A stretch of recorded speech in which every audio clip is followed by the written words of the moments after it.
Alright, what is up? Welcome to Phlox'em. I was on the fence about streaming today. Kind of had a awful migraine for most of the morning, but I'm feeling okay right now, and we've got some fun stuff to go over. So it might be a little bit shorter of a stream. I do have some games I want to play, and I do have an ABR match later today that, well, we don't have the time nailed down, so it might end up happening right in the middle of this stream. We'll see. But new rules dropped from Ghost Galaxy, which is super exciting, and so just want to kind of go over a little bit of that, kind of like a fast rundown, some of my thoughts and stuff. Most of it is clarifications, that things that the community has needed for a long time, things that will hopefully make the lives of tournament organizers a lot easier, make the lives of judges easier. But let's dive into this. And I know, let me see, do they have, might be at the end. There are some people that deserve shout outs for helping out with this. I think Blinking Line is the main one, but very cool, very kind of updated, rebranded, all that good stuff for Ghost Galaxy. So really excited to see this, and it seems like they spent a lot of time on this because they also have the Learn to Play Keyforge and then this rules or tournament rules update as well. What's up, Data Forge? Good to see you, and no problems on the lurk. I was just saying, yeah, we'll see how long I go. If the headache comes back, it'll be a short stream, but definitely excited to talk about this because there are some interesting things in here. Most of it's really good.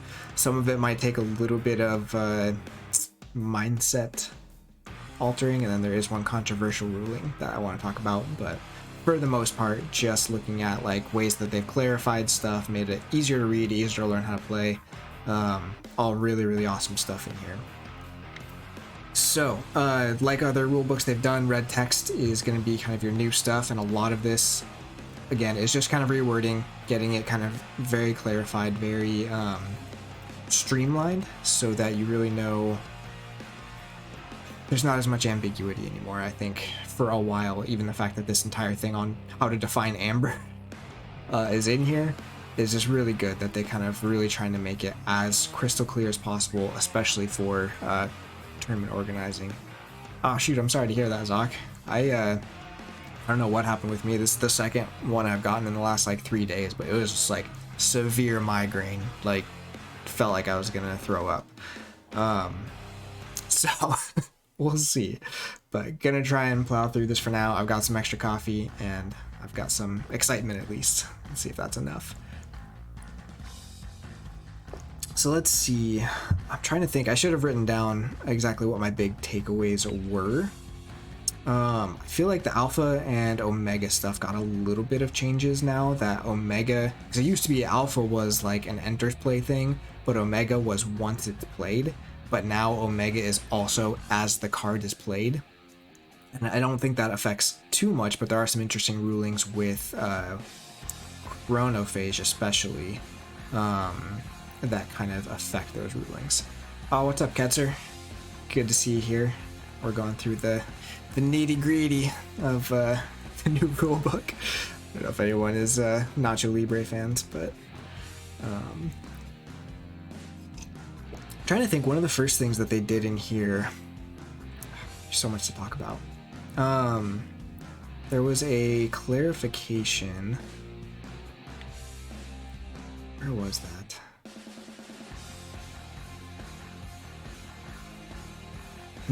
Yeah, I should have taken notes on this before diving in.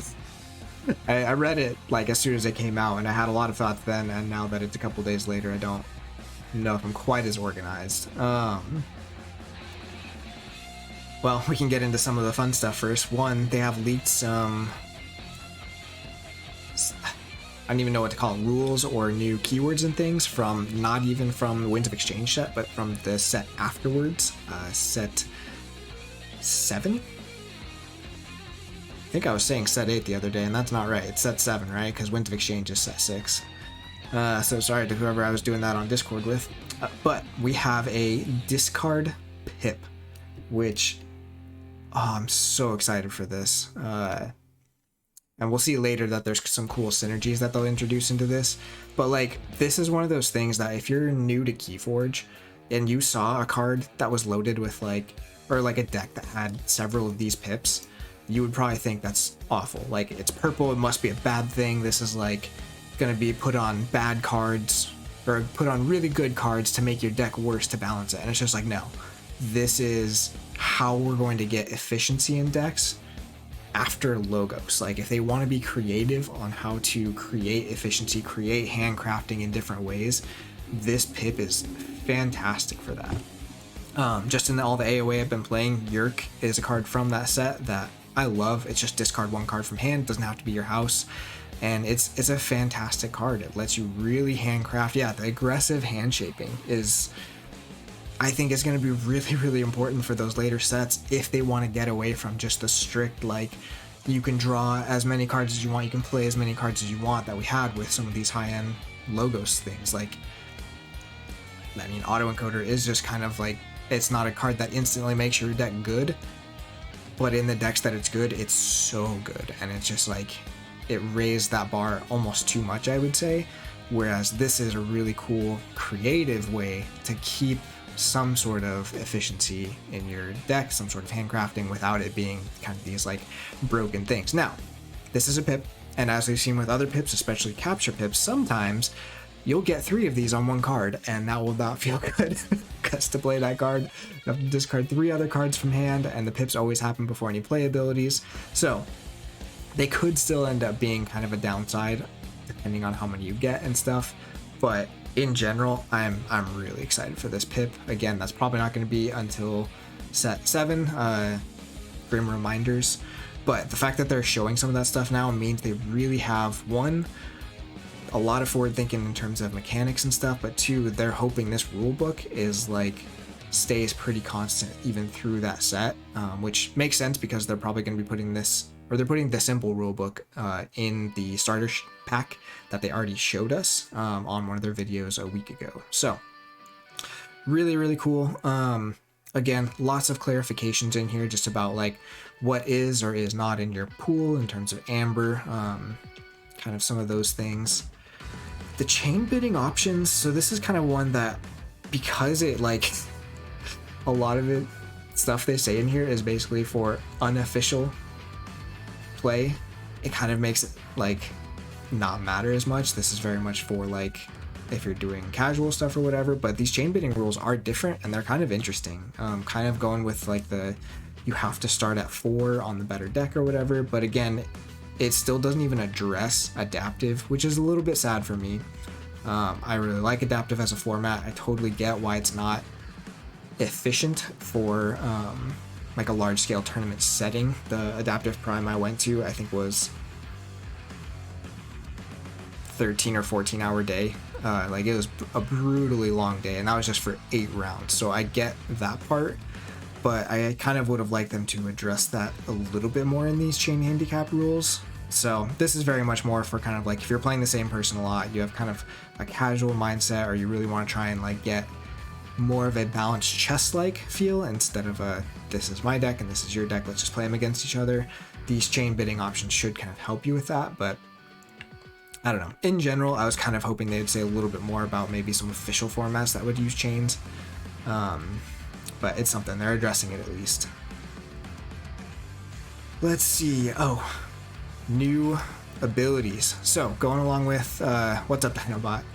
Just going through this quick. It's going to be a little bit sloppy because I should have gone through it again before I started streaming. So I had some notes taken, but there's a few things later on that'll be a lot more interesting. Mostly it's just good clarifications that they gave us, which we're really excited about.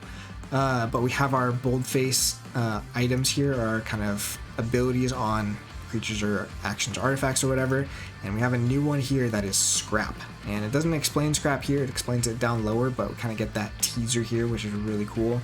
And then otherwise it's a lot of this streamlining. Someone else mentioned, I don't remember who was it, someone was talking about the new, I think it was on Amber Media's video, the new adaptable keyword, and how it feels like that should almost get rid of the omni keyword, so that it's always just like something, an artifact or creature is adaptable with an action instead of an omni action, because again, this omni action really caused issues with things like stun. which they had to clarify a lot of in here, but they did a good job of clarifying it, so hopefully it's not too crazy going forward. They are coming out, and I think we saw this also on the new starter kit, that they're going to have these generic counters. What if there's a creature like Grommet with a scrap drawback? Well, scrap isn't a drawback, is it? I mean, maybe like I'm misinterpreting how you're saying that, but in my mind, scrap is good. Like, what I think scrap is going to be is like, if you play this card, it's just like a normal creature, but if you just discard it instead, all of your creatures get, you know, skirmish this turn, or like something like that. I think scrap is going to make it like very adaptable decks, where it's like you're going to have a creature that can do something if it's on the board, or if you discard it, it affects other things on the board. Like, some of them might just be as simple as, like, if it's a Brobnar creature, like if this gets discarded, deal 4 damage to a creature. Just give Grommet a bad scrap. I get what you're saying. Yeah, we could do that. Like, if this gets discarded, deal 4 damage to one of your own creatures or something. Like, so it'd be kind of like what is it, Cursed Relic in Winds of Exchange, right? Where it's like it makes the rest of your deck good, but even that has like an upside. Grommet can have an upside, but it's not great. Anyways, they're coming out with generic token counters that are going to come in the welcome, or the new player box or whatever, which is really great because they haven't had these since the game started, and there are a lot of different cards that kind of reference their own little tokens, and now you can just have something that just like is just a token. Like, it's just like this, I'm using this as, you know, a Doom counter is the one that people always say, because, you know, that's a really important counter that we need. I feel like most people will use just kind of other things or whatever. I just took some like X-Wing tokens and have been using those, but it'll be really cool to have something specific to go with those. Let's see. Again, just a lot of very clear language on things that maybe weren't as clear before, for the sake of tournament organizers or judges especially, just so that they have very clear, like, this is what a creature is, this is power, like all these kind of things. Like, a lot of this isn't new, but it's just defined crisply, and I'm glad for that. And they have all these references in here too. Like, I think they did such a good job with this rulebook. I love it. Got the deck rules and stuff, nothing too much different there. They are trying to streamline some language as well, like the enters play. What was the other one? Oh yeah, trigger and resolution. I'm really glad they're just making that one thing, so now it's always resolution. Ketzer, a card that gives 2 draw enhance and 2 discard enhance. I mean, yeah, I think we could easily see stuff like that, but that card, I don't know, that might be too good. That feels like so much value. But what's funny is, I should actually look at it in here, how, if they say, like, if it's still that you have to resolve pips in order, because what if it's like discard, discard, draw, draw, versus draw, draw, discard, discard? That one, like, that could change so much how good that card is, because you could like have to do the wrong things first. But from what I understand, actually I would have to look at that. Are pips always in the same order? Like, is it always what is it, amber, capture, draw, or maybe it's amber, draw, capture, damage? Like, do they always go in that order, or can it be like damage, capture, damage? Or I don't think that ever happens, right? Yeah, so we'll just see. If discard is always the last, then that's great, because if you also have draw pips in the deck, you'll be able to do that. My guess is, and this is just totally a guess, but my guess is there will not be draw pips. I would guess there's not draw pips in the set that has discard pips. I might be wrong, but what I think they'll do instead is have abilities like scrap abilities that are then to draw more cards or whatever. But, you know, we'll see. But yeah, the sorry, you're talking about it, the trigger versus resolve is so good, because again, that's just so many little things where it's just like, the more we can simplify and clarify the language, the better it will be for competitive play especially, but also when you're teaching someone, right? It's just always, this is during the resolution of this thing. really good stuff. Discarding, again, they're just going through the new discarding bonus icon, the fact that you can only discard from house unless you have an icon or a different ability that says this.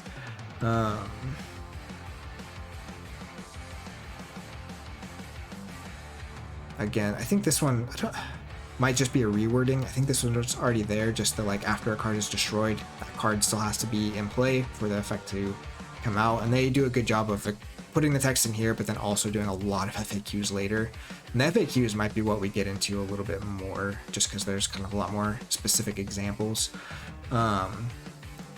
Enters play, they did a lot of clarification, I think even some little changes or little tweaks about how enters play works.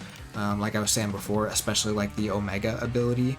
I have to go back and look, but I think it is now technically slightly different than how it's been ruled in the past, and I think that's because we just didn't have a firm ruling on it, and now they have said Omega is basically life like Alpha. It is, and when like as this card's played or it enters play with this ability.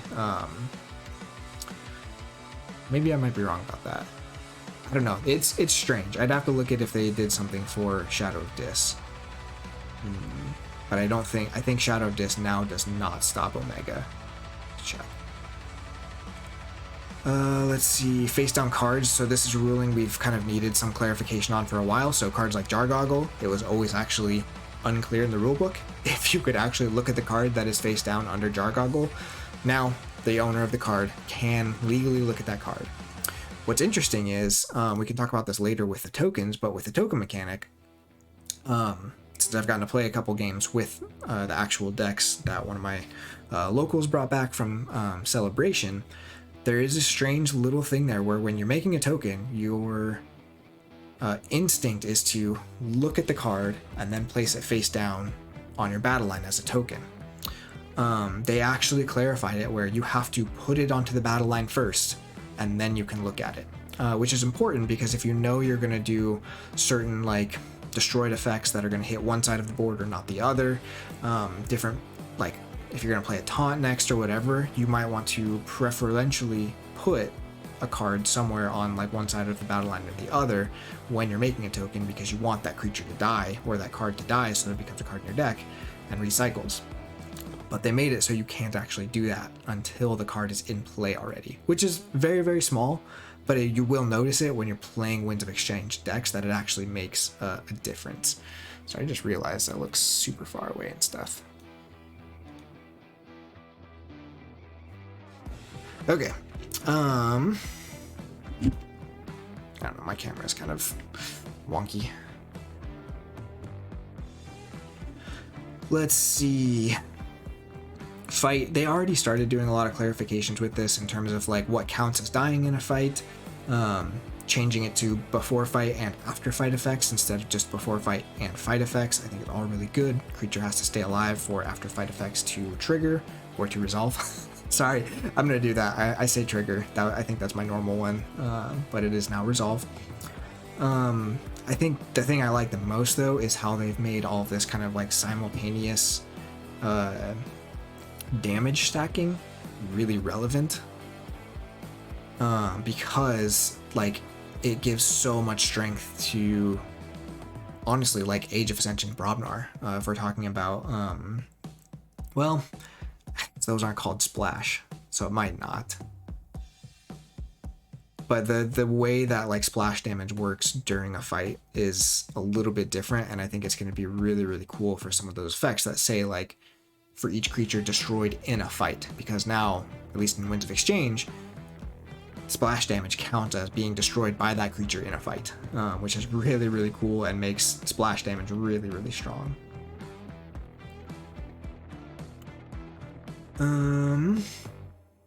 Just more clarifications on first turn rules.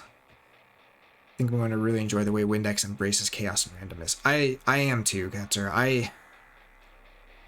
I get frustrated with mass mutation quite often just because it's just a little bit too easy to craft what you want it to do. I think efficiency it's too good in the game for there to be as much as there is in that one set. I don't mind some of it because, again, you want to have the ability to like feel like you're controlling your deck sometimes, but the Winds of Exchange Chaos is going to be just so much fun. I'm really excited for it.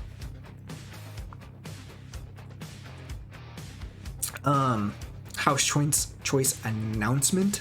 Make their choice obvious. Again, I think this is one of those tournament things where it's just like, you've got to make it clear. It's in the rules now. If you don't do it, there's the chance for like recourse and stuff. Again, just trying to really streamline and make things very, very clear and kind of firm.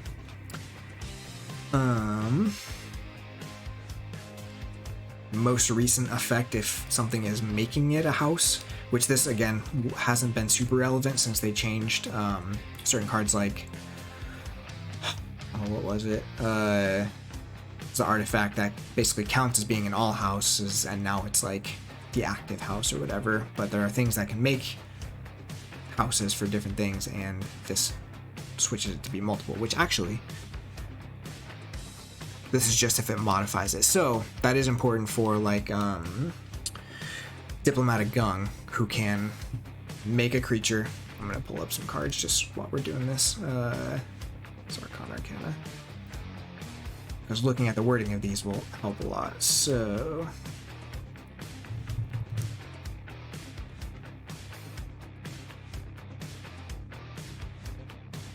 this one specifically says it belongs to the house of your choice in addition to its other houses. So this is one of the few cards that actually lets it be of that house, whereas other abilities now, whichever one does it last, that's the house it is. I don't know that's super relevant, but again, we could see more things like that in future sets.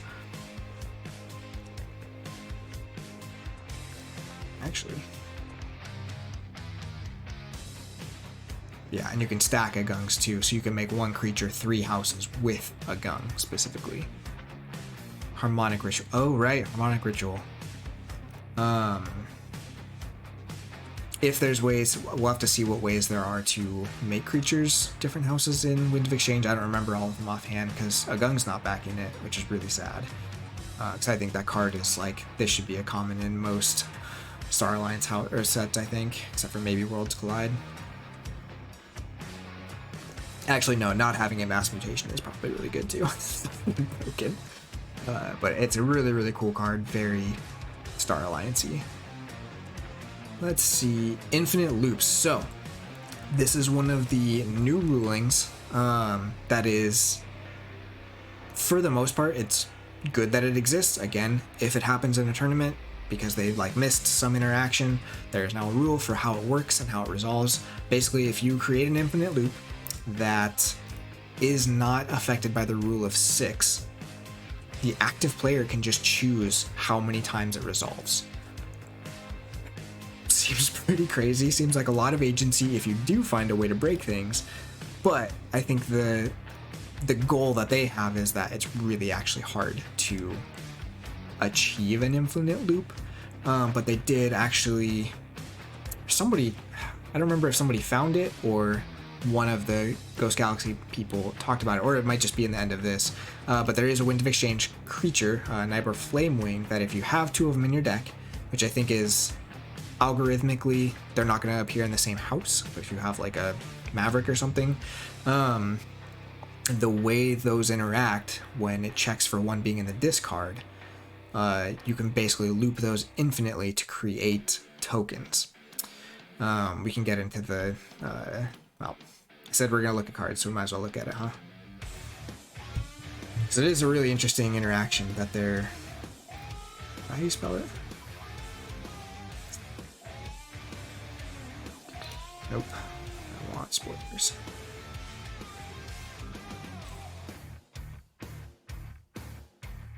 I love this card. I'm so excited for it because it looks so cool. Where are you?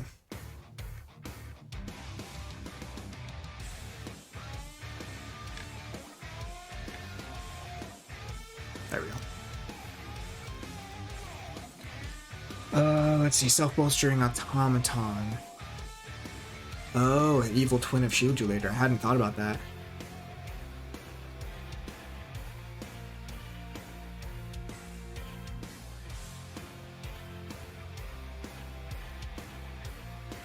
That one's really interesting though, because then like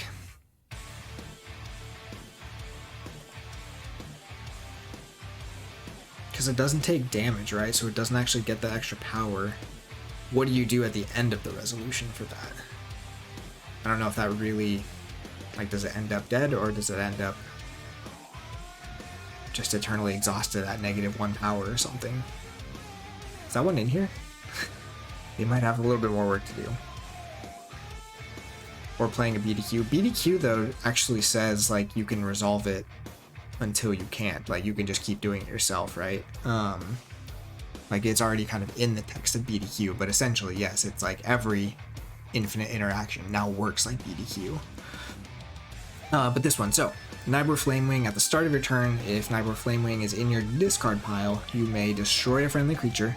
If you do, put this into play, ready, make token creature. So if you have 2 of these and one of them is in your discard pile, start of your turn, you check that this one's in your discard pile. It is, so you destroy a friendly creature. This one gets destroyed, you make a token creature. Goes into your pile, this one's out here. It's still at the start of your turn, so you can check for this one. And it says there's one in your discard pile, so this one gets destroyed, makes a token, that one comes back out. Again, I think it's going to be extremely rare that you have 2 of these in the same deck. It might only be in Alliance decks, but they didn't put it on the restricted list, so really, really cool to see if that actually happens, because you could essentially make like, what would it be? Well, if you do it like starting turn 2 or whatever, you could make 34 tokens. It'd be less than that. It'd be like 30 tokens. Still, could be really silly. And then those tokens will be like follow the rule of 6 when you try to use them. But that's probably what, like, token generation in general is probably what brought up infinite loops. There might be other ways to create infinite tokens, but we'll have to play the set a lot more to kind of flesh those out. Lots of play zone definitions just to really make sure it's clear where's where.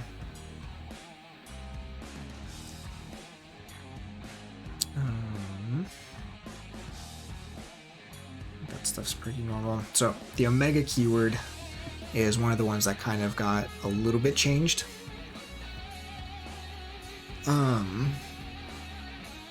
And it is now an enters play thing. So kind of like something enters play ready. Now it is an enters play with Omega.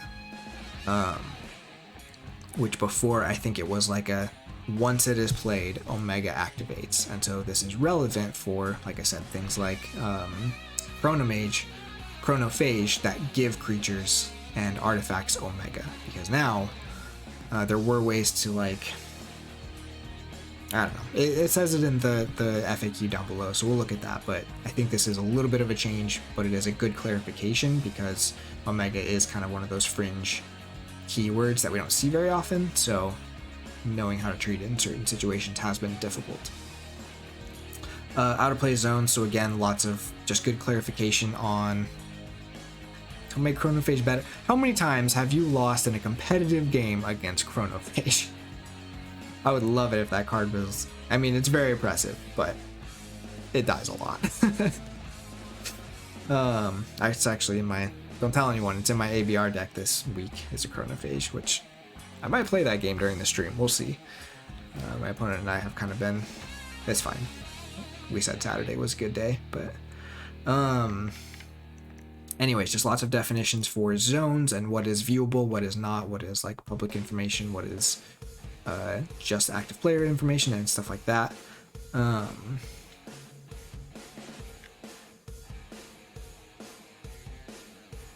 There has been some discussion about this pay thing because there is a new card that has a really weird pay. One of the starring cards has a new pay ability that is like,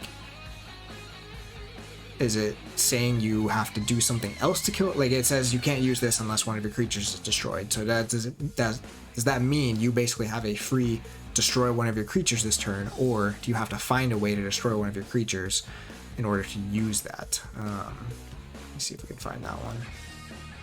So that one was a little bit funky to me.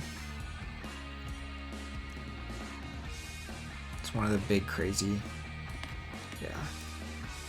Rampaging Brutodon. So play make a token creature. In order to use Rampaging Brutodon, you must destroy a friendly creature. I don't love the wording on that. I think it should be like before fight, before reap, or something like that.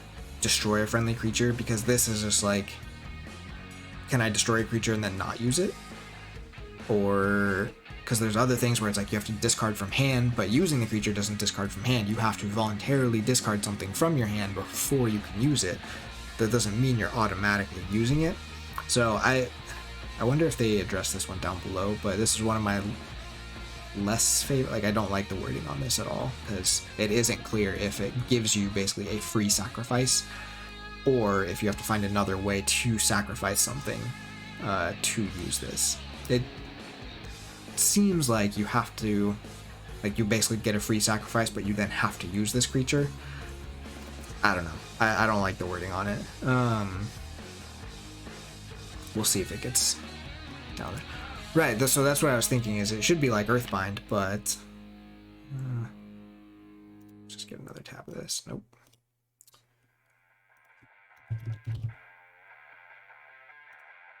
But Earthbind is, you, like, it doesn't give you a free discard. You still have to only discard one card from your hand, and that card has to be of the active house because it follows the same discarding rules. But there are no rules that let you just destroy a friendly creature for nothing, right? And so that makes it really, really awkward in my mind of like, what does this actually give you? Does it give you a free destroy, or like I said, you have to find a way to destroy one of your creatures to then use Rampaging Brutodon? Seems kind of awkward. And like I said, maybe they cover that in one of the FAQs down below. But to me, this one, like, it doesn't give you a free discard. This sounds like it gives you a free destroy trigger, even if it's like not of an active creature on your side of the board or whatever. So I don't love it, but we'll see if they get to that in the FAQ, because I forgot to look at that one.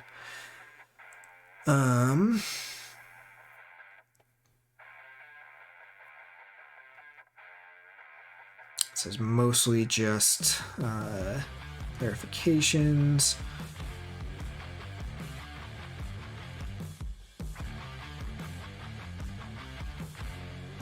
Clarifications in there.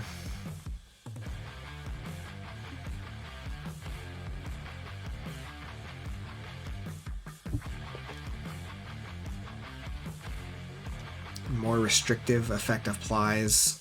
I don't know. I'd have to see an example of this to really know where that, but that seems like pretty self-explanatory, right? They have it now explicitly stated they should offer their deck to the opponent to perform an extra shuffle, which is just basic tournament etiquette, but this now makes it like in writing. This is part of it. Seeing rules for scrap and discard enhancements. Yeah, that's probably true. And things like if Ghost Form is in there, that can create some of those infinite loops too. So there is probably a lot of them trying to kind of catch things early.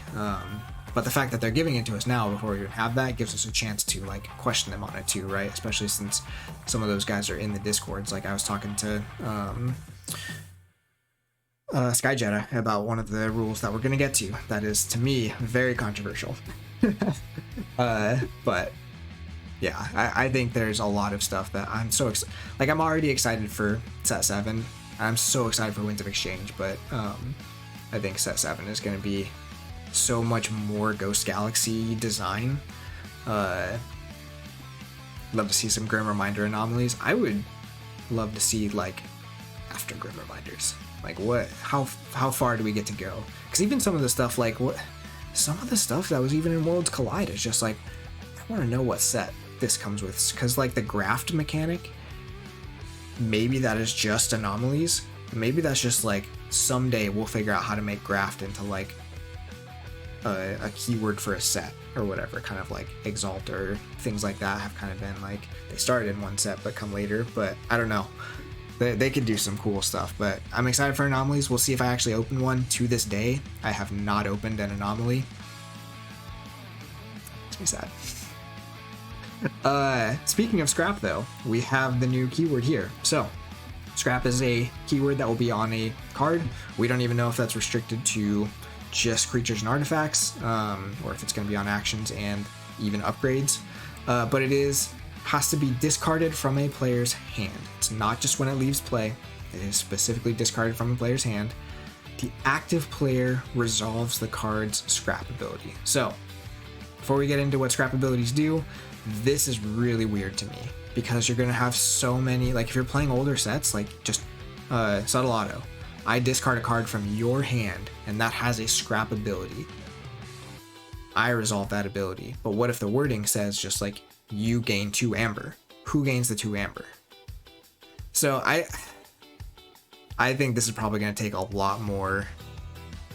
That's what I don't know, Dinobot, and that's what scares me a little bit for this, because everything is always active player, right? Like that's how they've designed Keyforge. I think it's great. There's not that like back and forth in the middle of resolutions, but how this works against random discards from your opponent is going to be really interesting to see. And I hope they give some. I don't remember. Again, I need to go look at the FAQs again and see if they have an ability in there, but they haven't shown us any cards with scrap abilities yet, so we don't really know what they even look like, or if they're worded like as in the player who discards this, or like the player who, or the controlling player gains X or whatever. Like we'll have to see how they're worded. But scrap ability is just an ability that resolves when that card enters the discard pile from a player's hand. Again, we saw the discard pips, so most likely they're hoping that scrap abilities synergize with those discard pips more than anything. But again, going against random discard effects, we'll have to see. What would be awesome is if it makes random discard worse, because those effects are really annoying sometimes, and having kind of a little bit of risk to that happening could be really cool. But my guess is scrap won't be super strong because it's not very hard to activate, right? Like, you just have to call that house and ditch it. See ya, Ketzer. Hope you have a good one. Thanks for hanging out for a couple minutes here. But yeah. So we'll see what they rule on this as we actually get some cards spoiled. Again, with the Winds of Exchange release, there should be, I think they said 3 cards from Grim Reminders in every Winds of Exchange backer kit. I might be butchering that a little bit, but I thought that's how that was going to work, so we'll get to see a lot of these effects pretty soon here. But yeah, I don't know, we'll see. I'm excited for it though. Again, I think scrapping and discarding, like, fantastic mechanics that are simple, do things that we already want in a different way, and keep things fresh still. Like, it's not overly complicated, you're not worried about all these like persistent effects and things. It's just a very simple, like, oh, this was discarded from my hand, do something. We just don't have cards that do that yet, so it's a really, really good place to kind of add some stuff without making it too difficult. Let's see. They have, I think they did this in their last update, but this pending damage, which is basically like how you're adding together simultaneous damage. And I think it's good. We'll have to get into kind of some specific scenarios to see exactly how it works, but this is where like splash damage counts as getting destroyed in a fight, is because of how pending damage works. I know I want my decks so bad, and I'm so excited, but the problem is I'm going to open them so fast and then they're still not going to be in stores. But I want to buy more. So hopefully they get the retail release pretty soon after we get them. Because that'll be brutal, because I didn't order enough. You never order enough, but I could have ordered a little bit more. But yeah, I'm so excited. I can't wait. It's gonna be so much fun. So yeah, what we were saying with the splash attack here, creatures that are destroyed by splash damage are considered to have been destroyed in a fight, as well as destroyed fighting the attacking creature. Like, just the value in Brognar from this in the next set is gonna be huge. I can't wait. It's gonna be so cool, and I think it's gonna shake things up a little bit, and all those mass mutation board flood decks are gonna have to be a little bit more scared. That's my hope. Let's see.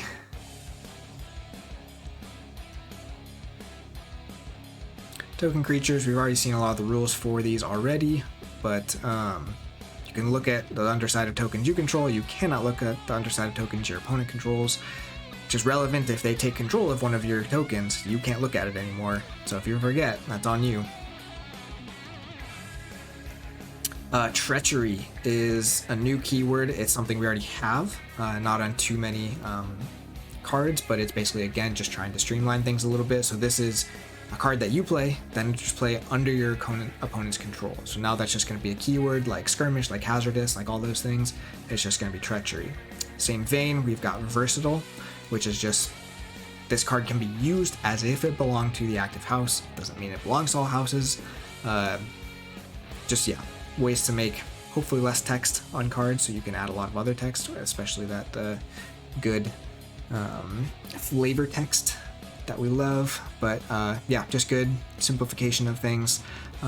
Really hoping, like I was saying before, that they maybe phase out the Omni ability and just replace it with artifacts and creatures having versatile and then Omni, because that'll actually help the stun rules be simpler too, because they had to say explicitly in here that like if something has Omni, it can unstun, whereas this would just be like, of course it can unstun because it can be used as if it belonged to the active house. I guess the trick with that is for creatures, using their Omni ability is not the same as like that creature can also fight or reap that turn. So maybe on creatures this doesn't make sense, but I think on artifacts they could do this a lot more.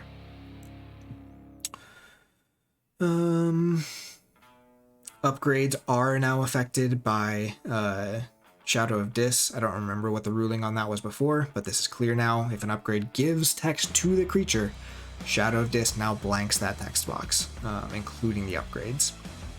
Again, it might have been like postulated that way before, but clear in here now, which is great. Can't ward awarded, well, let's see. You can't have two wards, and it doesn't count like if it says ward, if you have warded 4 creatures, even though if you warded something that's already warded, it doesn't count. Same with like enraged and stuff. So this is, again, just good clarification. Zones. Errata. Lots of people were expecting some errata fixes or errata removals on things like bait and switch. Did not happen. I'm fine with that. I hate this card. It can stay like this forever. Maybe Coda needs it in order to be good again, but I almost quit the game because of this card when Coda was first out. So totally fine with that. Rest of these are just, yeah, fixes on making text simpler. These two, they explain somewhere else, but basically just making sure that it's understood how you're creating the token is like you would normally create the token, because their wording was a little bit different. Alright, FAQs. This is where there were a lot of them. A lot of these already existed, so we're just going to look at some of the red ones here. For fight, again, they kind of talked about this. This is just like that, all that same window of before fight effects, like hazardous, like assault. Active player gets to choose the resolution, but they are counted as like before a fight has happened.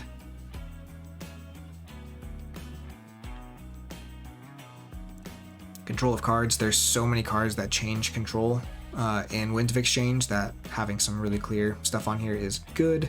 And then what overrides what, because you have like Collar of Subordination, which is a persistent effect, and then Hypno Beam, which is an action, but it is basically just the most recent effect takes precedence, which is how you'd probably expect it to work, but now it's very, very clear that that's how it's going to work. Creatures played as upgrades. I also don't have a Matter Maker deck, so I've never even thought about this. But Explode Rover is considered a creature until it is attached as an upgrade, basically. So this is a really interesting one. You can exhume it as a creature, but play it as an upgrade. That's a really interesting ruling. Again, probably not super relevant most of the time, but it is kind of cool to see how they wanted to work that. But it is not considered an upgrade when it's in your discard, which is relevant for Dr. Varoctor, who puts an upgrade or action on top of your deck. It does not affect something like Explode Rover. So it's just when you play it, that is when it can become an upgrade if you want, which I think is how it's worded, but again, very glad that they're putting some clarification on here. Elusives. This one I don't remember what the original ruling was on. I should go back and find an old rule book and just see like what all this red actually is referring to, the changes. But if attacking creature has both hazardous and elusive, and the hazardous destroys my creature that was attacking it, has the elusive been lost on that creature? And this says, yes, the creature has lost its elusive because it has been chosen to be attacked. I don't know if that's exactly how I would have ruled that, but that's how they want it to work. So, just another interesting thing there. They've got some examples here. So, Call for the Quiet gets fought by a Niffleape. Niffleape ignores elusive, but that does mean the elusive was still broken by elusive being fought. Let's see, my battle line, I'm pretty sure that's upgraded with Siren Horn.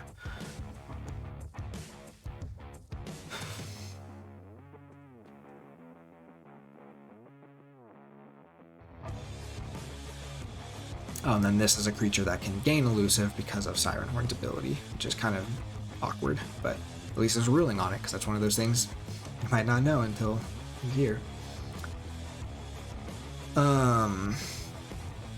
They did do some interesting, well, again, some interesting clarification on house cheat effects, especially with things like Wild Wormhole, but we can get into that once we get to those spots. But this is, again, something we've already been playing. Wild Wormhole does get its effect, even if it's the first turn of the game, because Wild Wormhole basically gives you an extra play as its ability.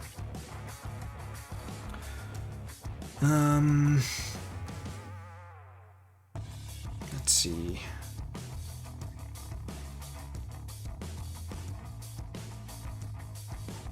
Yeah, this is just going back to that ruling on whichever is the last thing to change something's house, that's the one that takes precedence. Because Order Hissero is one of those cards that can actually change a creature's house. It doesn't just add a house.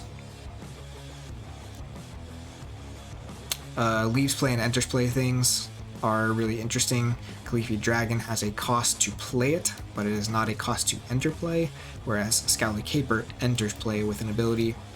Same with Magda the Rat. Again, just clarifications on there. Movement. You can always move a creature to the spot it's already in as long as it falls within the restrictions of the movement. So if it says you have to move it to a flank and it's already on a flank, you don't have to move it, but it still counts as having moved. Here's all that Omega stuff. So yeah, this is where like Omega has basically become this creature enters play with this thing. It is not a play resolution. So Duskwitch, 1 power creature. Let's go ahead and pull it up. And autocannon deals 1 damage to every creature as it enters play.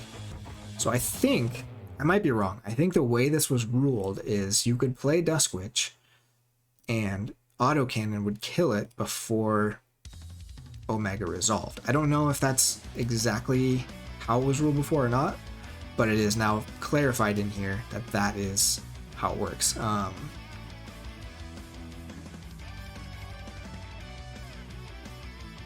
Cyberclone has the opposite because it is not entering play with it.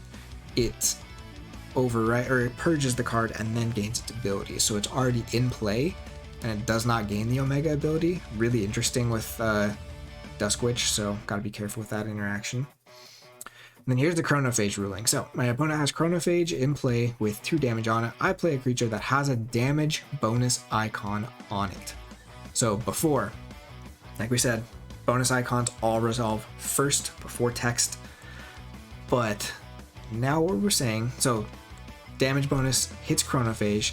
Did my creature still gain the Omega keyword? I think the way this would have been ruled up until this point is that, let's actually pull this up this time because this is a little bit better to see. Type.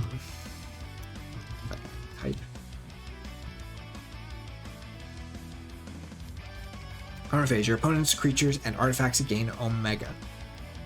So what we're saying is we're playing a creature against my opponent's chronophage, but my creature has a damage pip on it. What we would have said before is that damage pip destroys the chronophage before any text on the creature has resolved. Now we're saying because Omega is an enters play with thing, the Omega was gained and it resolves as if it were on the card when the card was played, even though chronophage leaves the board. Very fringe situation still, but it is an interesting ruling on Omega. So we'll have to watch this one going forward. I hope they don't use Alpha and Omega too much in the future, but some specific rulings on that kind of stuff is really good to have, because I would have tried to play this way, where it's just like, oh, I'm going to kill it before my thing has Omega, and it's like, no, it enters play with Omega now. Let's see, replacement effects. I think this is, yeah, less Alpha and Omega. Honestly, Omega I don't mind too much. Alpha, just putting it on untamed creatures was just stupid. Putting it on bad untamed creatures, or bad Broadmark creatures, or Gargantus Scrapper, just no reason that it was needed. It's just like, hey, we designed this keyword, we need it somewhere, and they just put it in the worst places ever. Something like what is it, United Action. It's a very clean way to make United Action not the most broken card, right? But I don't know, for the most part I'd be happy with them going away from resolve as much as you can. Yeah, so here's the ruling on Nybor Flamewing. Because it is entering play, it is not getting played.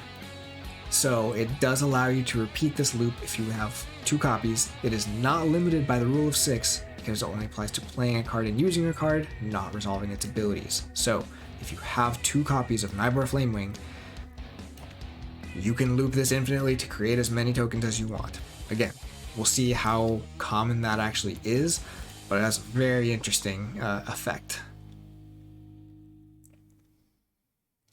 Self-referential text, a lot of clarification on that, because that's always a little bit tricky. Again, I don't think this is different than how it's been ruled, but just making sure that it's crystal clear for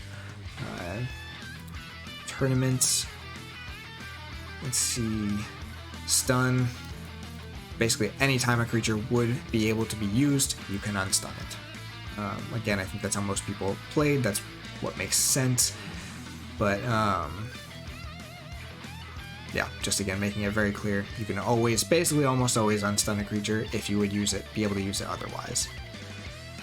Which is great. I think that's how it should work, because it's like the creature attempts to fight and loses the stun instead, right? Or attempts to Omni. Loses the fight instead. So, I like that. I don't think that's new at all. Cannot raise the tide if it is already high for you, so you can't just keep king chains and things like that. Hydra Cataloger, we already knew you couldn't use it multiple times if you already had the high tide, but again, if they could have just come on here and said the tide doesn't exist anymore, probably would have been fine too, but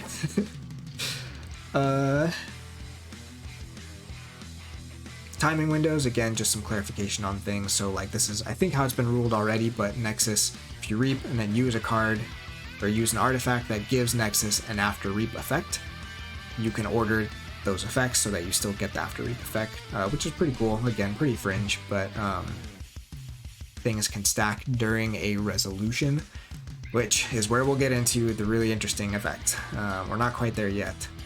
Some Jargoggle stuff is good. Let's see, I have Jargoggle and play with Wild Wormhole, play Unlock Gateway. Will Omega prevent me from playing Wild Wormhole? No, because the Destroy effect happens within the play trigger of the Omni, or the Omega effect. So I think that's already how that's ruled, but again, just good clarification. Token creatures. No. There you go. There's a quick Old Spice whistle. Get more music going. Did I miss it, or is it down here farther? Oh, it's in card specific FAQs. Heck. Okay. Yeah, so this is what I was saying with the token creatures. When I make a token, can I look at both sides of each card before I place it in my battle line? No. The card is not a token creature until it is in play in your battle line. Only then can you look at the reverse side of the card. So just mechanically, when you create a token, it's not look at it, place it face down. It is place it face down in your battle line, then you can peek to see what it is under it. Not usually going to be super impactful, but makes a difference if you have those kind of like battle line specific effects and you want the card that has been turned into a token.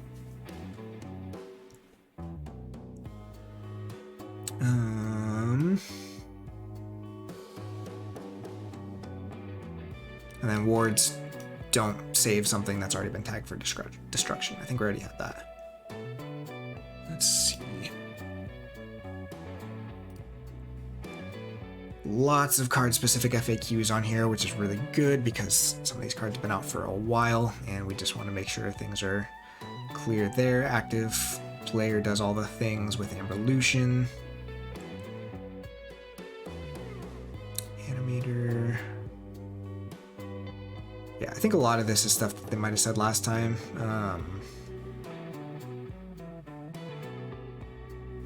This one was a little bit interesting, and I'd have to feel like I'd have to play it to see what actually happens on TCO. But now autoencoder's effect is not like a timing window thing. It is immediate. So you have Sacrobot, which is reap, discard a card, draw a card.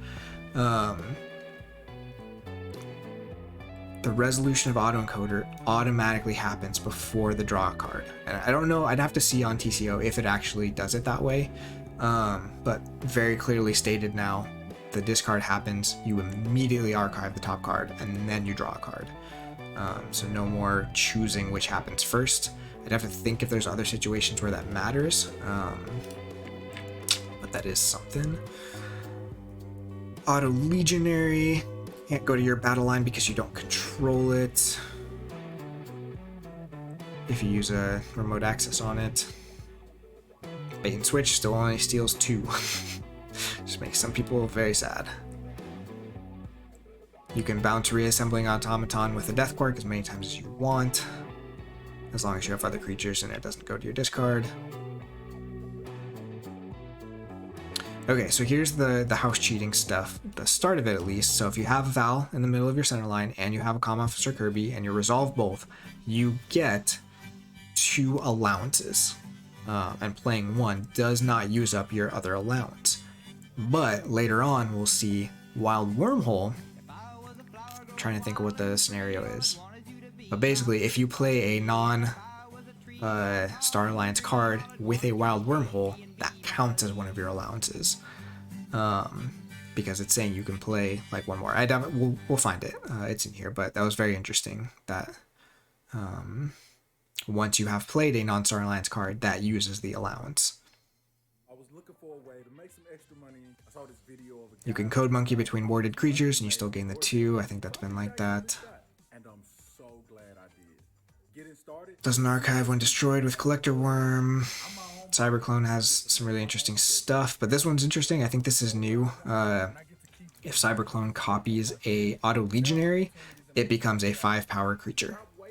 I don't think that's how it was ruled before. Again, not super relevant, but just so we know now, if something is a creature, when it gets hit by Cyberclone, Cyberclone becomes a creature of that power.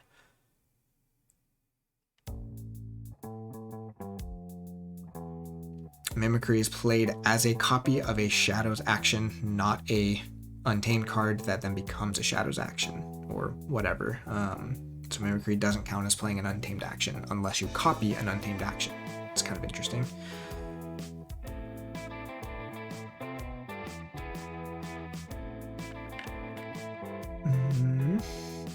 Drekker.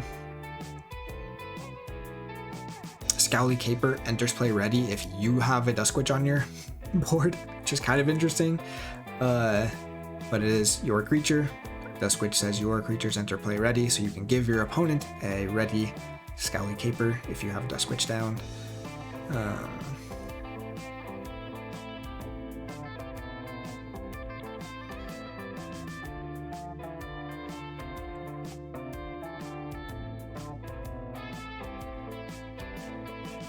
Discarding creatures from play does not count for Earthbind. It's expected. Yeah,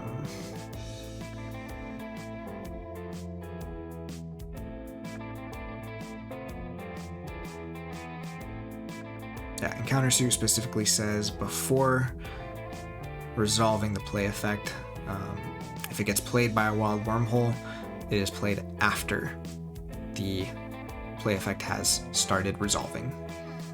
So it doesn't give you the ward.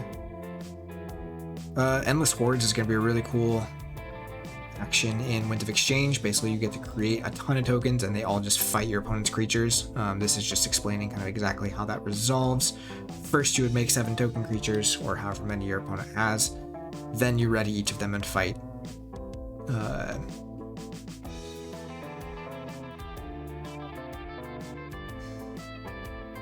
Ignoring Taunt. Yeah, so this is not like a endless chain, which is again kind of what we're expecting with some different things. So now if like they have warded creatures, it doesn't mean you get to create 1 token, fight a warded creature, make another token, fight that creature again. It's like you immediately make as many tokens as they have creatures, and they each fight 1 at a time. You can only do that up to 6 times because those fights are rule of 6ing the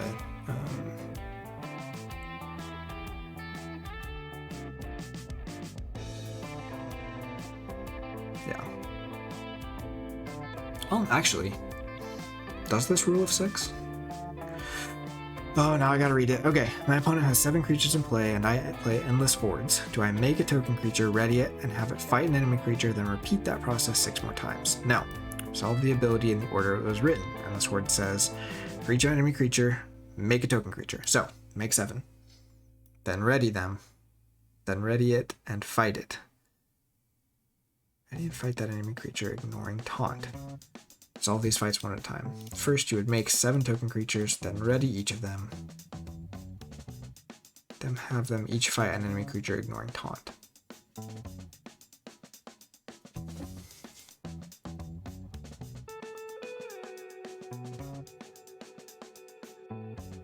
I need to think about this one, because I don't know if this actually counts as rule of 6ing or not. Because these fights are being caused by 1 play ability, so are they being used to fight?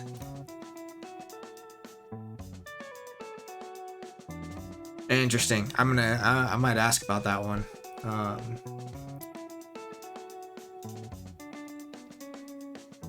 Because the way this is worded, I would actually say that gets around the rule of 6. Huh. That'd actually be really fun if that does that. It says fight. Each of them fights an enemy creature.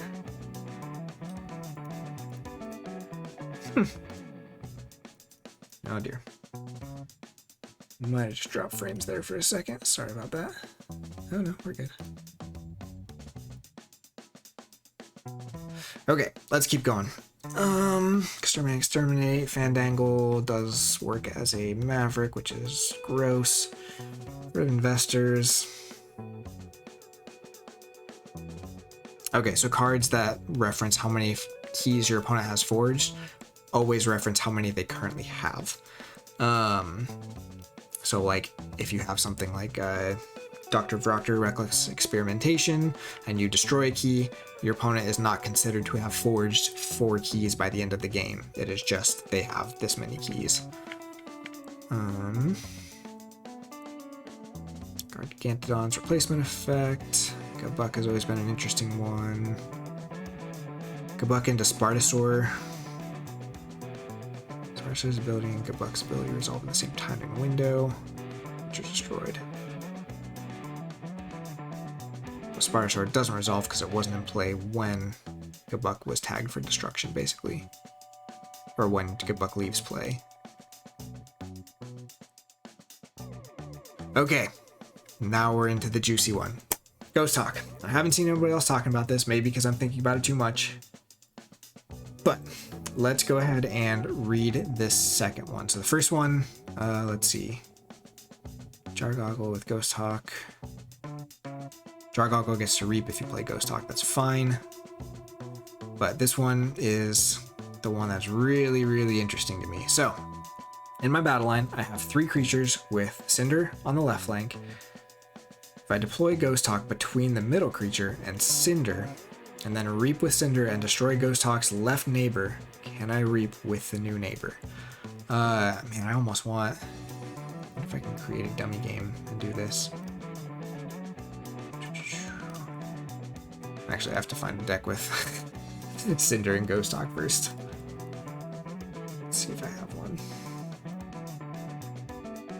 Oh, maybe I don't, because I could probably just create them in hand, right? Ready to buy her first home. But a down payment and closing costs? Those are big checks. Good thing I have big news. Come on. They didn't ruin Ghost Talk. They might have made Ghost Talk super broken.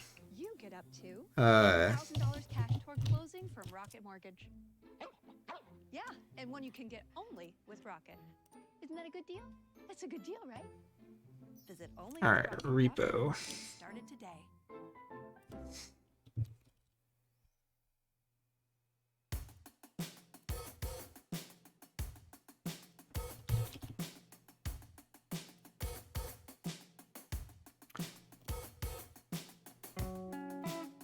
Let's just see if I can set this up.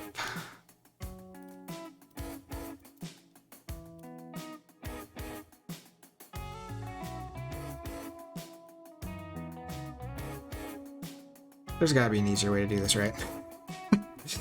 Where's Ghost Talk? So let's grab this guy. Let's grab Ghost Talk.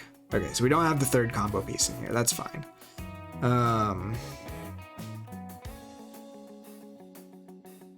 Let's just put this over here and turn. Okay, so right now, if you had asked me how Ghost Talk would work if I play it right here, I would have said this and this have the option to reap. If you destroy this one before it reaps, that's your fault. This ruling says Ghost Talk's ability allows the active player to reap with each of its neighbors one at a time. If using the left neighbor to reap destroys the right neighbor, the new neighbor will be able to reap. The issue is, Ghost Talk nowhere on its text mentions left and right specifically, or 2 neighbors total. So what we're saying is, during the resolution of Ghost Talk's playability, things can become its neighbor. And when it becomes its neighbor, it is allowed to reap as long as it is still within the play resolution. So the way I interpret that is, if you have 10 creatures in a row and you put a Kangafant on one side so that your creatures destroy themselves when they reap, and you put Ghost Talk on the other side, every creature in your battle line will be able to reap as long as they do it one at a time next to Ghost Talk. I want to see what TCO does here because I'm not actually sure if it resolves this way currently. So I'm going to do this one, destroy that. Okay, so that is not how TCO currently works. This was not able to reap. So already, this is not how it's been getting played. But, again, if you have the right combination of cards, which this one does not have the Kangafant. I think it would have to be... Kangafant's not in... Is it? It's a very fringe situation, but I think it opens the door for a lot of interpretation. Yeah, it's just in Worlds Collider DT. You've got one though? I'm gonna see this deck. Dinobot.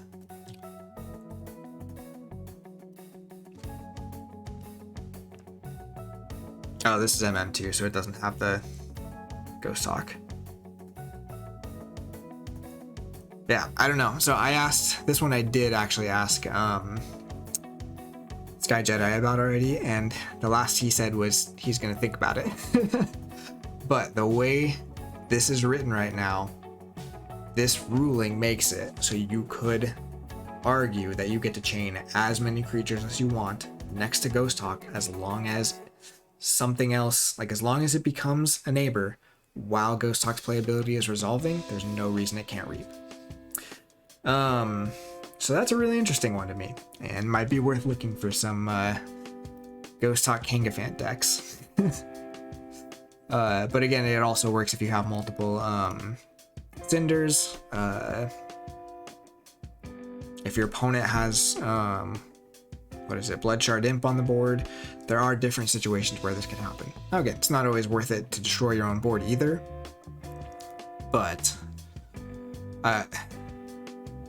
this gets back into the territory of Archimedes rulings early on, right? Where things can become neighbors during a resolution. And that opens the door for all kinds of weird interpretations. So, I don't know if I love this ruling or not, because this is not how I would expect this interaction to happen, because when I play this card, it has two neighbors. Those are the two neighbors that can reap. If I do it in the wrong order, that's my fault. But it's not like it is selecting the neighbors when you play it. This ruling is saying if something becomes a neighbor during the resolution, it is now included in that clause, because there's nothing in Ghost Hawk's text that specifies only two creatures or only a left and a right creature. It is each neighbor, one at a time.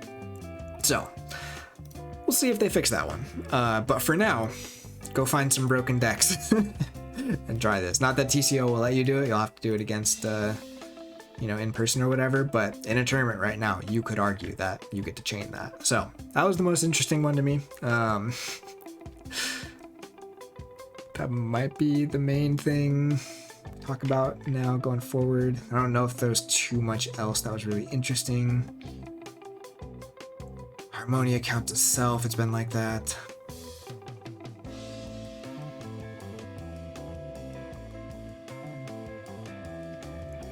Okay, so yeah, this is the same as kind of what I was saying with those play allowances. So I've chosen this as my active house, and I exhume Helperbot, which says you can play one non-logos card. If the next card I play is this, does that use up Helperbot's ability? And the answer is yes.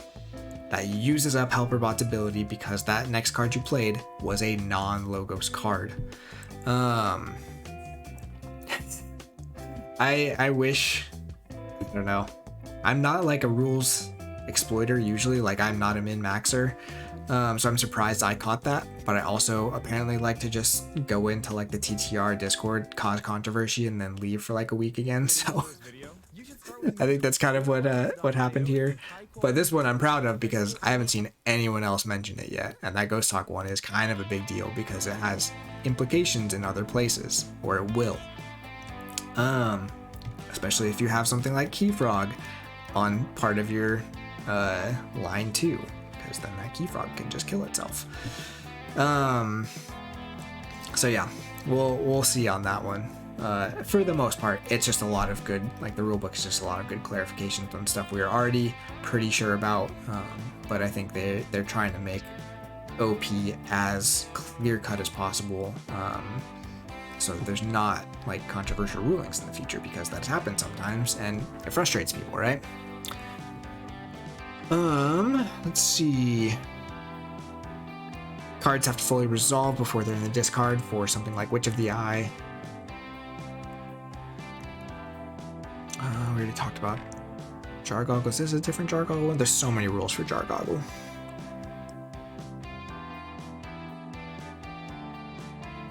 Let's see, I have my battle line Jargoggle with creature underneath. I play on like Gateway. Creature does not get destroyed because it gets put there after all creatures have been tagged for destruction. That's what we'd expect. Cards underneath it.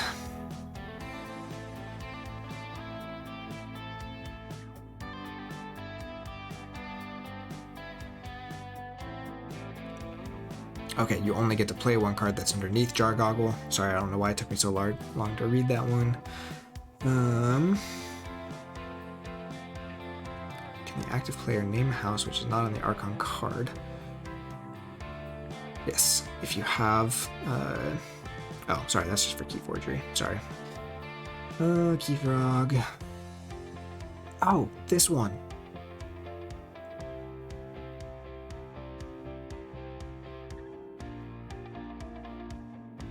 Oh no, there was one with amber on your creatures going back to your pool, and I feel like it happened before I would have expected, but maybe...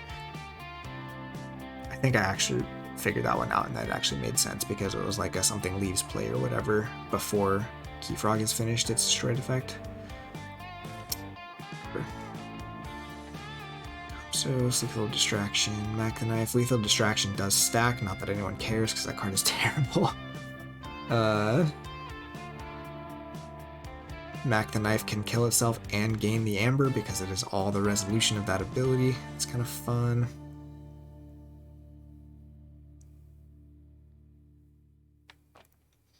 Might Makes Right with Nox. I don't have a Might Makes Right deck, so I don't know if this actually is how it already works, but Nox is counted as a 9-power creature until this has finished resolving, so it does count towards your 25 power, even after going into the discard, which is great. Mimic Gel cannot copy an alpha card unless it is the first creature played, because it copies it as it's entering play.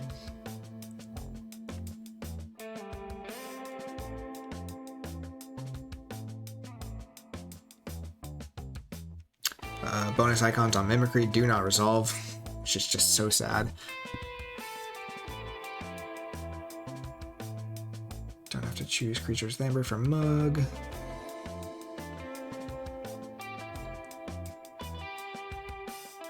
Yeah, most of the rest of these I think are just things we kind of already knew. Oh, here we go. If I play...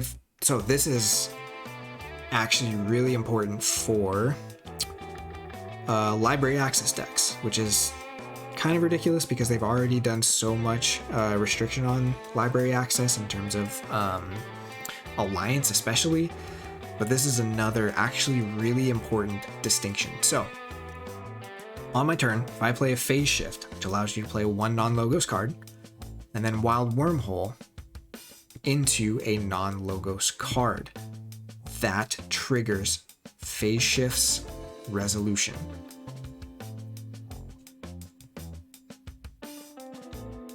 I think that's pretty huge for library access turns. So let's read that again. On my turn, I play Phase Shift and then Wild Wormhole. Wild Wormhole's playability resolves and plays a non-logos card from the top of the deck. Does that also mean that Phase Shift's playability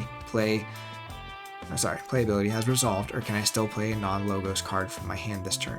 Phase Shift's playability creates a lasting effect that grants an allowance to play a non-logos card. If the resolution of Wild Wormhole's ability plays a non-logos card that will use the Alliance granted by Phase Shift's ability allowance. Consistent with the Helperbot ruling. What's the Helperbot ruling? Oh, that if you do Helperbot and then Wild Wormhole? No, I think the way it is right now is that we say Wild Wormhole, like whatever it plays is just using Wild Wormhole's effect. This is now saying if it is a non-logos card that has used your Phase Shift. That's pretty crippling for both Phase Shift and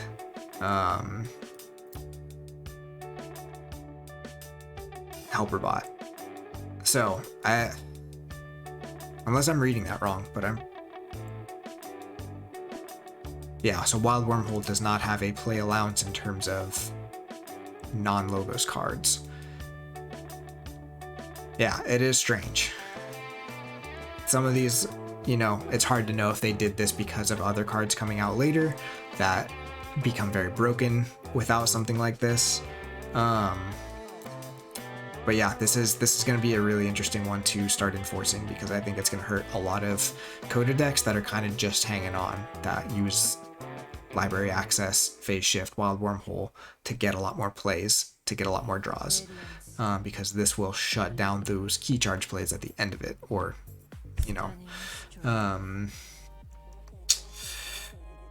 the Mars one, key abduction. So that's a really interesting one too. I forgot about that one. Pit Lord always has tons of stuff on it. Reassembling Automaton does continue a fight even if it gets destroyed by Hazardous because it is still on the board, therefore it continues the fight. Oh, Relentless Assault. This one makes me really happy. Yeah, some pet decks will definitely get nerfed by that. I bet, I'm surprised, again, I'm kind of surprised there hasn't been more pushback. I think a lot of people, like you said, just kind of skimmed it, saying like, oh, they're just clarifying things that we already knew. And it's just like, oh, some of these are actually some big nerfs, and that's relevant. But Relentless Assault got better.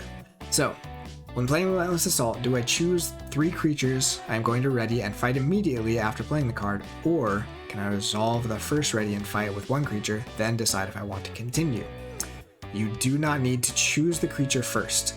Ready and fight with a creature, then once that fight is completed, decide if you are going to resolve the ability a second and third time.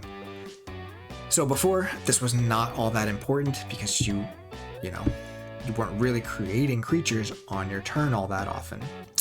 It would affect things like Jargoggle if Jargoggle plays a creature when it dies. So if you're Relentless Assault with Jargoggle and pop it and a new creature comes out, this would now allow you to fight with that creature with Relentless Assault, which is pretty cool. But more cool is, let's get back to our spoilers. Brobnar, because I can't remember the name of which creature this is. There is one of the Brobnar creatures that when it fights and destroys a creature, it creates a token. Which one are you?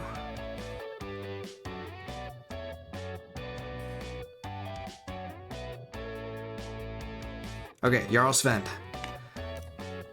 So, after an enemy creature is destroyed fighting Jarl Sven, make a token creature. Oh, I guess you can't fight with him.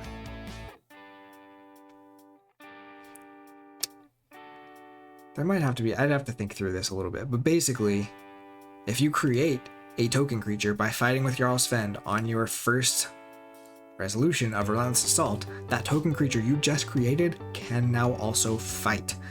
I don't know, I think that's pretty cool. Makes Brobnar a little bit better, makes Brobnar tokens definitely better if you have ways to create them. I'm trying to remember if there's also a way, if there's just a thing that says like when a creature is destroyed fighting this turn, create a token, but it might not be.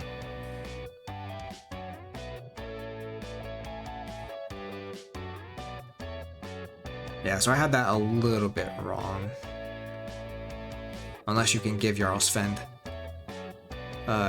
splash attack, and then if it destroys multiple creatures when it fights, in one fight you can create multiple tokens and then fight with both of those.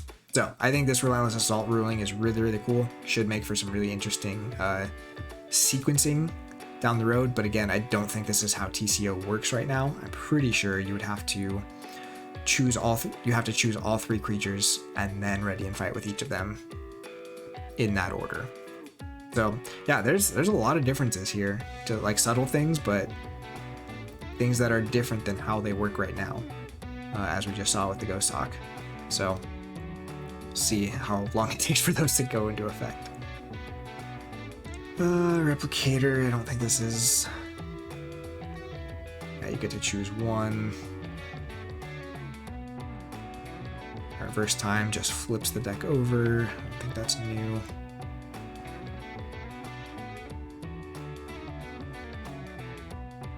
Ritual of Life can bring back a creature with the same name. Oh, Ritual of Life. I think it's just destroy a creature and... Oh, it says different creature. So, same name, as long as it is actually a different instance of that creature, you can do it. So, just clarifies that ruling.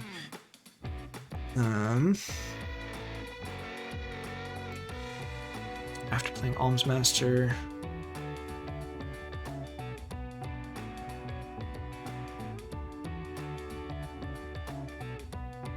Okay, so you have to do, yeah, Morpheus just does some weird stuff, but you basically just have to do a play ability, then do it again, and then do the second play ability and do it again. You can't like capture, then deal 2 damage, capture, then deal 2 damage.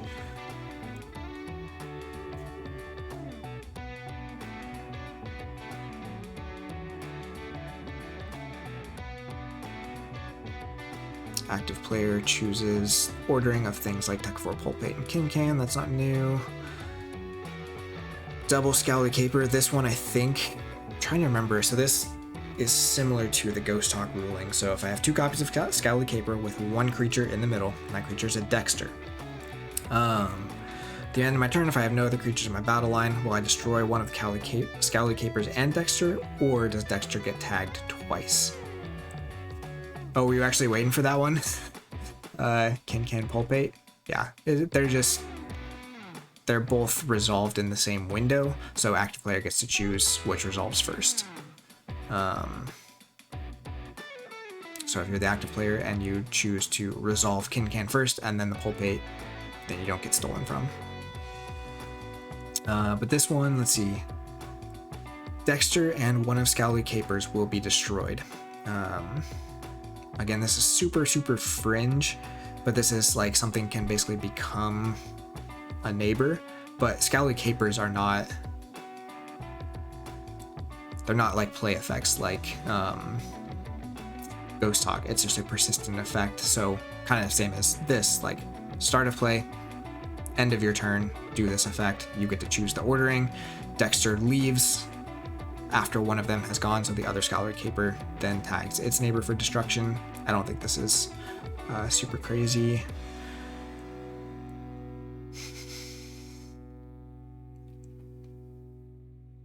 Yeah, Amber on Senator Strix is not considered yours. You can just use it, so you can't remove it for something like Bumpsy. Okay, all the Shadows of Dis rulings. What do we got here? We don't have to worry about planning for a 3rd kid. You can still play golf. Right, so this is new. Shadow of Dis does not remove Omega from Duskwitch. That's kind of unfortunate. It doesn't really matter because it's not like the other abilities happen either. Once it enters play, it's blank. But this is an on enters play ability, is like Omega is enters play ability. And Omega now happens. Yeah, I don't know why Duskwitch needed a nerf, but again, there could be other Omega creatures that this affects, or Omega effects that happen because of that, so that's kind of why they did it. Again, Shadows of Dis is also a rare, like it's not happening that often, but right, +1 power, I wish.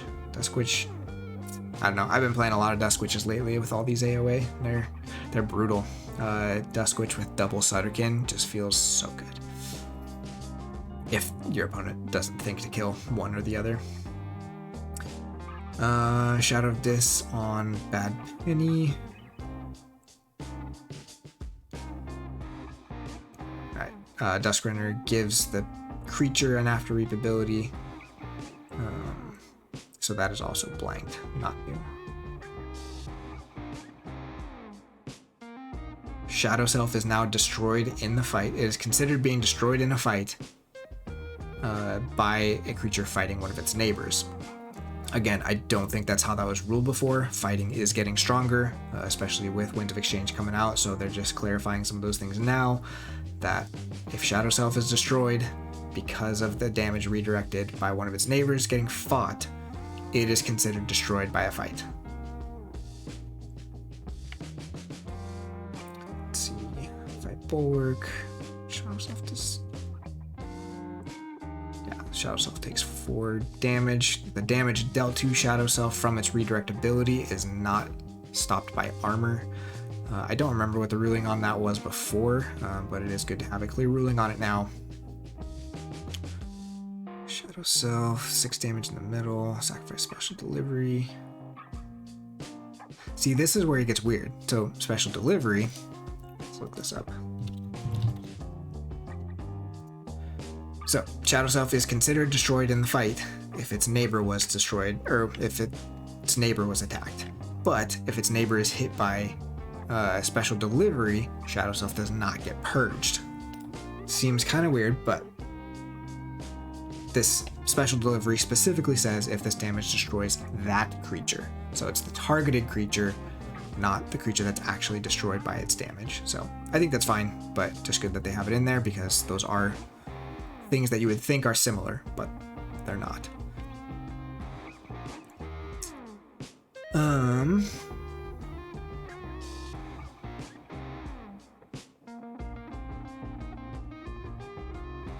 Smite's damage refers to the attacked creature and the neighbors it had immediately before leaving play.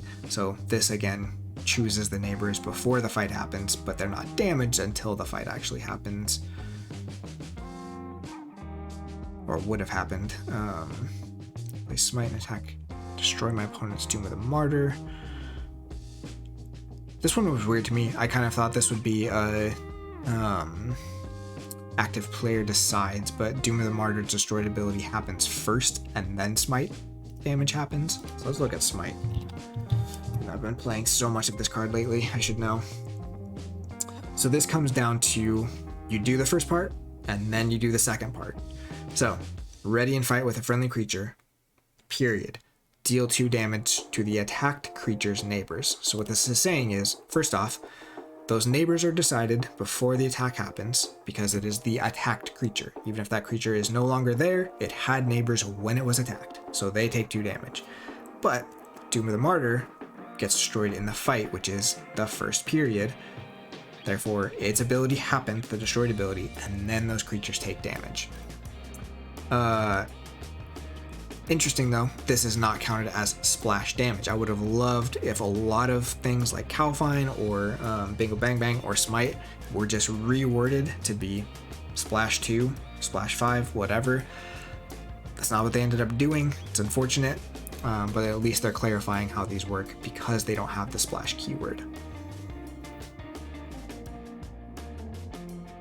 Spangler Box and House Control. This again goes back to the House Control rule of what house is it? Well, it's whatever was, whatever took control of it last or changed its house last. Lots of errata on Spangler Box, but it's such a rare card, like you never see it. Not super worried about it.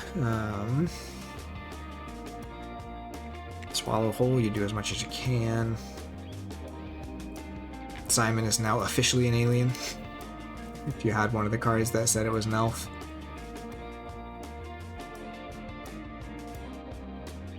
War Chest still doesn't activate because of assault effects, which is unfortunate, but it does work for splash damage because that is now considered being destroyed in a fight.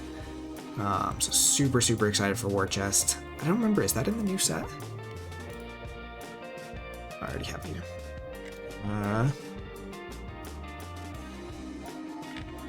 No, it's not. That's a bummer. But you can get it as a legacy with, what's his face? But Shattered Throne is in the set. Oh, that's just when it's used to fight. Never mind. Oh, here we go. Feats of Strength. So if you have this and Rowdy Scald, or not Rowdy Scald, Get Hammer. Get Hammer? Which one is it? Whichever one we were looking at before. Jarl Sven.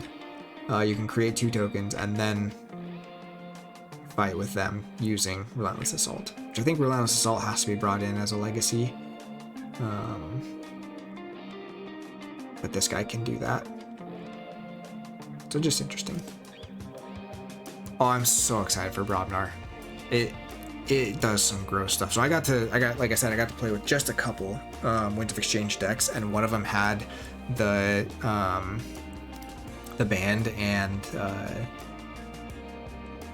whatever the card is, Holofest. Oh, it got gross so fast. Like just what I could do in one turn with like just those cards was just stupid.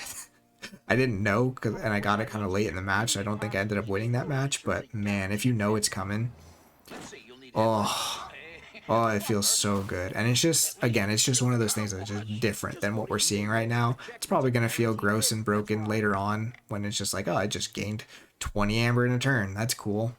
But yeah, I think it's going to be really cool. And it should hopefully shake up the meta a little bit where it's just like, okay, pouring 7 creatures on the board this turn is actually not good because it gives my Brobnar opponent stuff to fight. And it wants stuff to fight. So excited. Ancient Battleground. Let me see that one. It's the new nerfed war chest.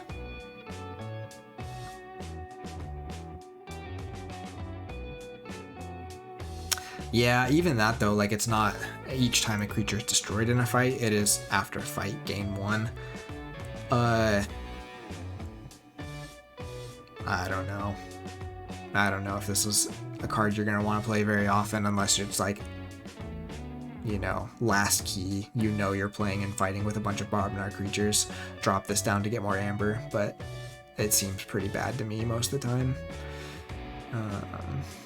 But if Brobnar fighting is good enough, maybe it's fantastic. Let's see. Throwing Stars. If I play Throwing Stars, then 1 damage to each Gub.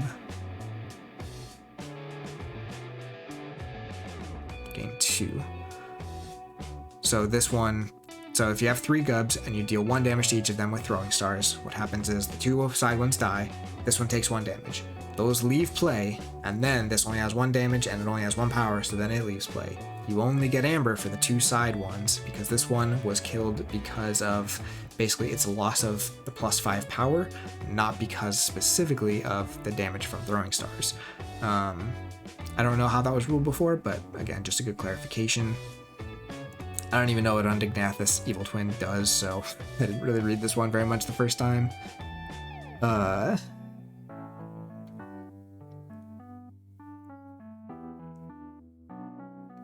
the armor. Okay, so in my battle line I have Undignathus Evil Twin with 2 armor, tied as low, and my opponent uses a 5 power creature to attack it. Oh, so its damage gets doubled, right? How much damage does Undignathus Evil Twin end up with? Happens after damage mitigation. Tries to deal 5, 2 of it gets mitigated, and then it gets doubled by Undignathus's ability, so it takes 6 damage total. That's just order of operations with armor.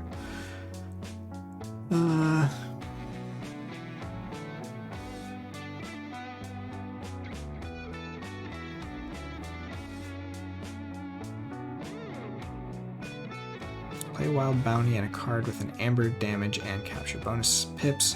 What order are the bonus icons resolved? Resolution happens immediately after each bonus icon is resolved, so it'd be amber, amber, damage, damage, capture, capture, not amber, damage, capture, amber, damage, capture. Again, just good clarification for how that works.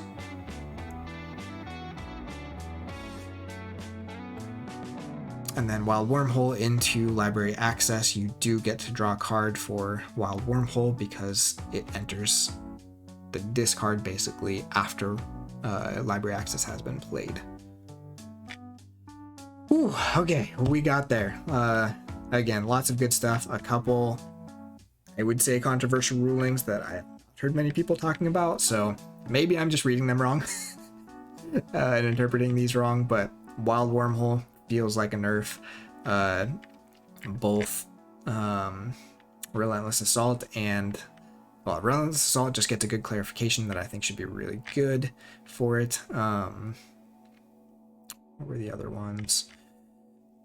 Obviously, Ghost Hawk, it could be really broken in very specific situations. I don't know if it matters if they get rid of that or not, but the bigger thing to me is that things can gain the neighbor title mid-resolution. Seems a little bit sketchy to me, so it'll be really interesting to see if they go back on that or not.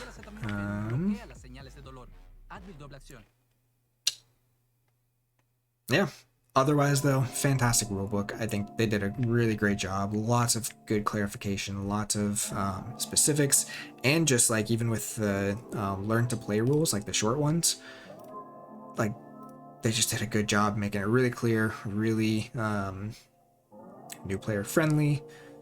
Lots of great artwork in here too. Ooh. Okay. Get to see some new stuff in here as well. But yeah, they knocked it out of the park. So obviously it's not like they're not working right now. We're waiting on the new set to drop, but they're very busy over there while we're waiting on that, and that's great news. So yeah, I think it's really cool stuff. They even have this in here because again, they're planning to use this rule set for set 7 when that drops as well, so they're just go ahead and spoiling some of that stuff now. Tournament rules and guidelines, man, I don't know if I have the energy to go through more of this. Yeah, the rules are in really good hands, and they're listening to us, and we know that several of them are on these Discord channels that we're talking on. Like, I don't know if we knew that about any of the FFG people, so it's just like they're getting real-time feedback on some of this stuff, and hopefully, like, you know, these are digital implementations of these rulebooks. They can make changes to them really fast if they need to, so hopefully they're listening to the feedback as it's coming in. I don't have high hopes that they're watching the stream, but you know, it'd be good for even us as like content creators to kind of put together like, here's our thoughts on this. Lots of great stuff. We have some questions about these. Just want to make sure that things are buttoned up on their end, because the last thing we want is for people getting mad at Ghost Galaxy for having unclear rules or whatever. This is Keyforge. I love it. Let's see, tournament guidelines. Deck lists. So they have changed deck list rules. I think this is the biggest thing that most people are talking about across all the rules updates, is that deck lists are now open information throughout a game when it is Archon. Thankfully, they did change sealed rules to where sealed deck lists are now hidden. I think a lot of people are happy about that. I think there's still some just tough decisions to make there for big tournaments, because you do have teams, people are going to talk, they're going to go over what happened in the last game, so deck lists become less hidden, and that can give players on teams more of an advantage. But the heart of sealed is hidden deck lists, and I think this is very good to go back to. But for standard Archon, I really don't know about this ruling. I get why they did it. So the ruling is you can basically look at your opponent's deck list anytime during a match. That's what we're used to with TCO. Like, in one sense, we can't get too mad at that because we're spoiled with that already, right? We use it all the time. The problem is go to time rules still exist, and being able to look at your opponent's deck list, being able to look at their discard, being able to look at all this information as often as you want is just going to cause so much slowdown and grind to games that I'm a little bit worried about what that's going to do. Yeah, and I mean, like, really, part of it is probably just, you know, saying, like, to both players in a game, like, look, if you are afraid they are doing this stuff to try and burn time, call a judge. Like, it's gonna feel bad, calling a judge for someone stalling, like, it never feels good. But, you know, like, we're just gonna have to keep people honest on this. But the good thing about this is, like, there are people that have photographic memories, so them looking at a deck list for 2 minutes versus, you know, someone else looking at a deck list who doesn't have that, this just levels the playing field there a little bit. I don't know if that was exactly necessary or not. I think for things like adaptive, again, just having the 2 minutes versus having the whole game makes a really big difference. Like, I would change my deck for adaptive based on this ruling, because I think there are some decks that will make it tougher or not, versus if you can look at it multiple times. So we'll see, you know, if they try this in their next tournament and it just causes way too many issues. We'll have that. What they did change, though, that goes along with that and along with the time rules, is we're back to 45 minutes. I believe for KFC it was 40 minutes. You went to time on your first one of ABR? Yeah. It, you know, it's hard online too, right? Because you don't know if they've got, like, just a bunch of windows open, or if they're, you know, really trying to think through the right plays, or if they had just actually lagging. But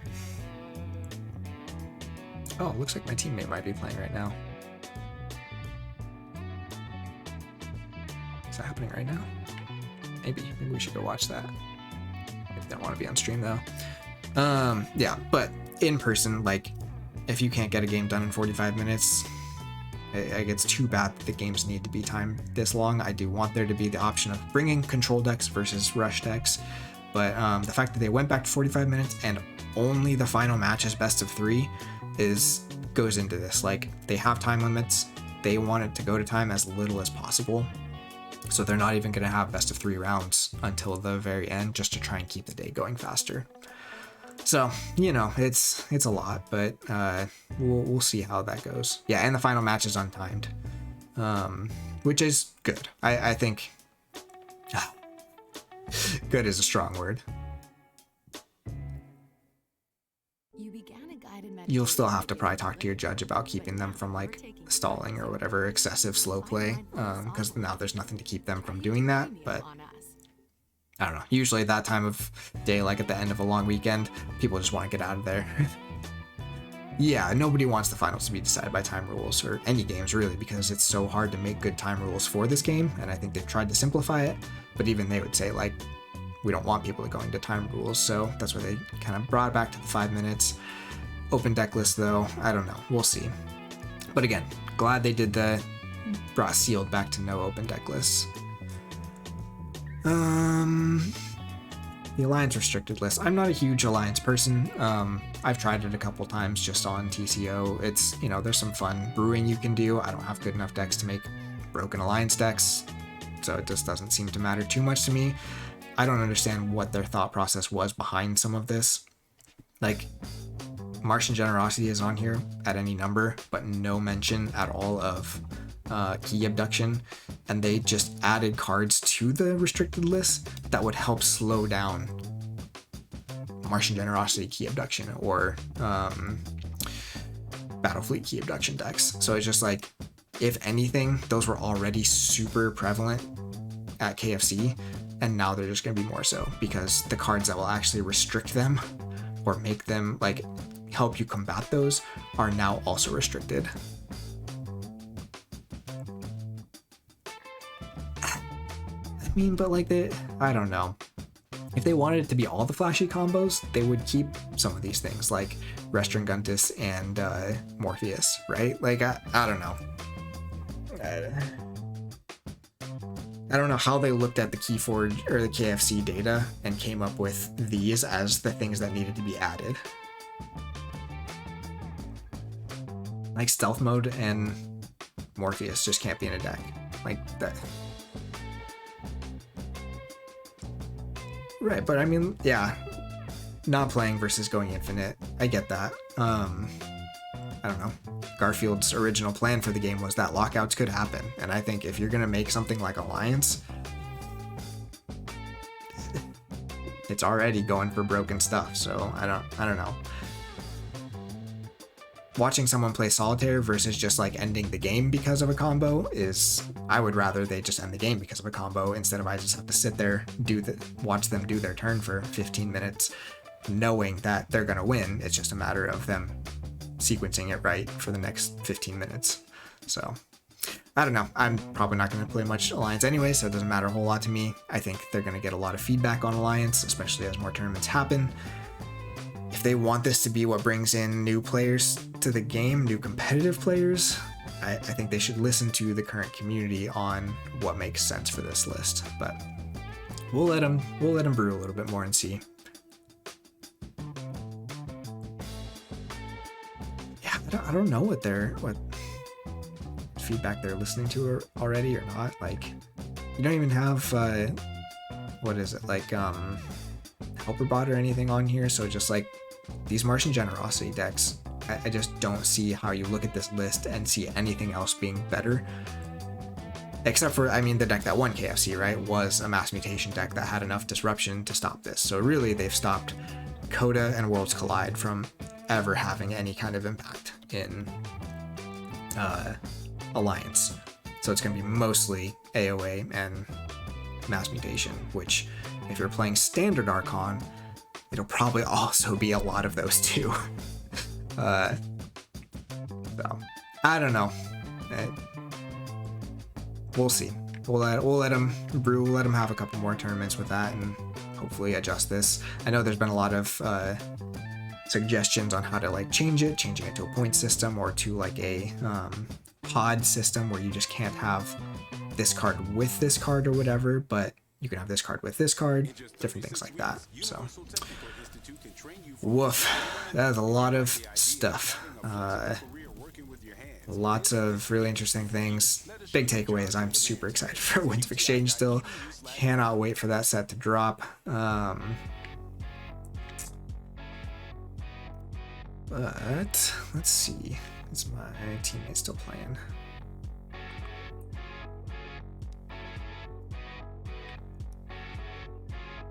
Yeah, I think this is my teammate playing here, so they're just starting their third.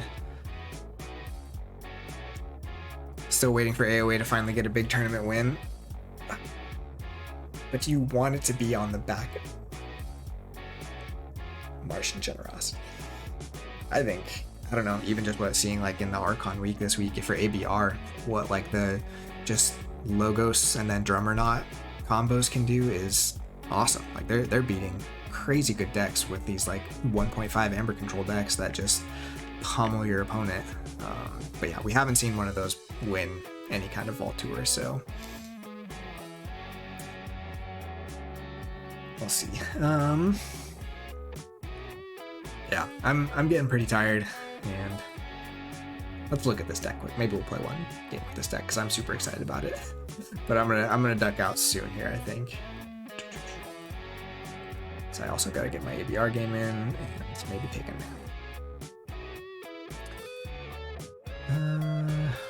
Which one is it? Mad Cat. So just opened this one this weekend, double epic quest deck, but it's also got some really fun stuff going on in here. Relentless Assault, double Gauntlet of Command, Into the Fray. Didn't quite get the Ganger Chieftain, which is unfortunate, but we do have Drummernaut. But really want to see how double epic quest goes, because I think that could be super fun. So let's give it one game, and then I think we're going to shut it off.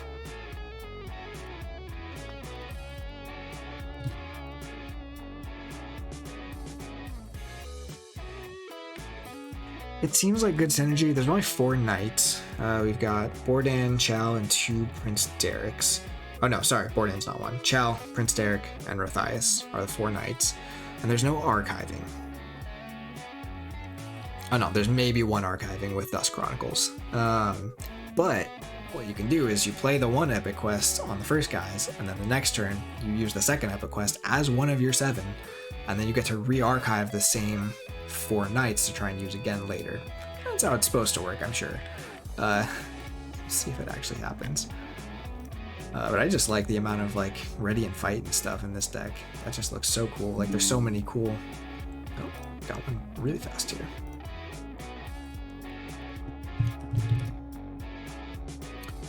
We've got Coda with Disc Goodness. That is a terrifying Arise board. Whoa, is that 11 Disc creatures? And they've got the Gorm of Om to deal with at least one of my epic quests. BDQ to kill stuff. Cleansing Wave, Doorstep, double Lady Maxina, Numquid the Fair. Okay, so we're not keeping a board against this, unfortunately. Yeah, that is brutal. We're gonna have to probably hold our Coward's End for that play. But I like the shadow stuff we got here, so let's go ahead and get that going. Make them discard something. Ugh. Discard a Kyo. Not exactly the best random discard, but just think if that had scrap. I or they would have gotten something good.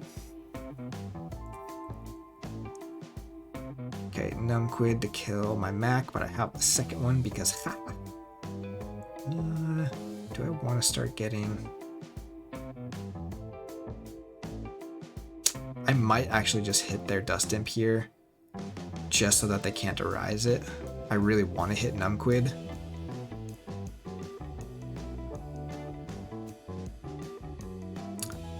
Might hold the Knights for one more turn and give them more artifact to decide if they want to Gorm or not. Yeah, let's just hit this. Gives them the Amber, but it's now purged, so can't bring it back with Rise. We've got a second special delivery too, so we might be able to get that down and hit something.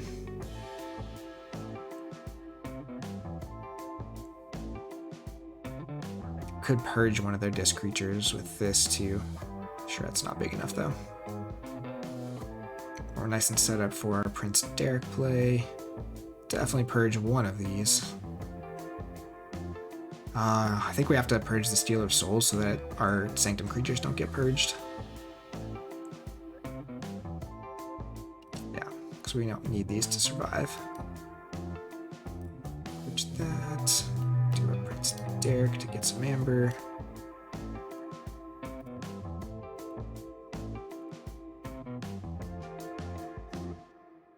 Okay, got our first epic quest, so we can at least get 2 archived. Love to get a little bit more, but we'll see how much survives. Okay, there goes Shell. They know what they're doing. Not letting me have my knights. It's Redlock. Oh, they have Whispering Reliquary. Did I miss that? Oh, Gorman Reliquary. That's gonna get annoying. Do I have any? I do not have any artifact control. Well, there goes the epic quest stream. That's unfortunate. For example, let's make it intense. But I can maybe tempt them to start bouncing some of these instead. Because they probably don't want to keep going Sanctum as if they can help it. I need to figure out how to kill these Charrettes. I should have a lot of creature control in this deck. Unlimited downloads, a license that fits all your creative needs, and perfect for every platform. Just not seeing it quite yet. And start creating without limits. Okay, so Califine can deal with the Drumble. Go to motionray.com to add this to your video, and that, and that. And the Charrettes. So go Brobnar.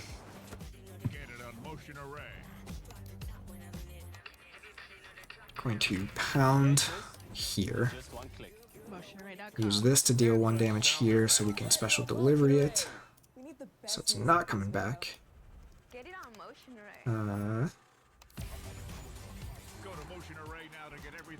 Can't really use Drummer not well here, unfortunately.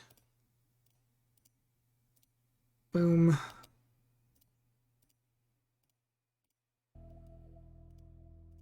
I'll take that. Some good burst. Giving them a key here, but hopefully we can push this one through. Unless they want to rise back. Or they want to graft me because, you know, I totally played into that. Of course they have it. They always have it. That's frustrating. They always have it. I should have known when they just played the doorstep that they probably had it. Let's go ahead and go Sanctum here. Reap. Laerithias. Do this. Doesn't matter. Epic quest those 2 into my archives, and I think we just fight the Bat Drone here. The little Nif with 2 Mac the Knives is pretty cool. If I can get it between both of them, they can fight like every turn. Not that they have skirmish or anything, so they would die pretty fast, but... Okay, double Lady Maxina. Probably Reliquary my epic quest, but we'll see. Ooh, Gauntlet, okay.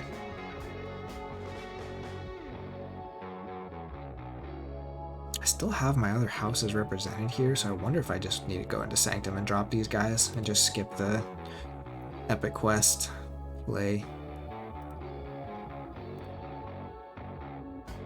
Because that gets me some decent burst and some fighting.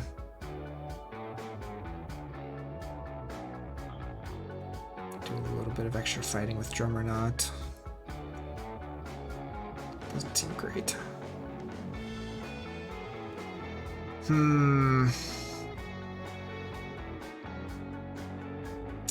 think we do need to go Brobnar here. Do the fray him. Do the stun. Doesn't really matter. Fight. Readies. Fight. Just get that killed.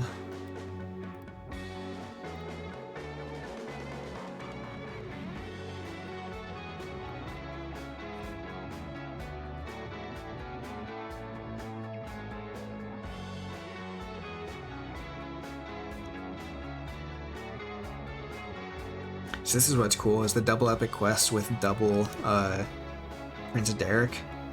It's like I might be able to get so many rocks off of those, but they're gonna kill my other Brobnar here. Yeah, bummer.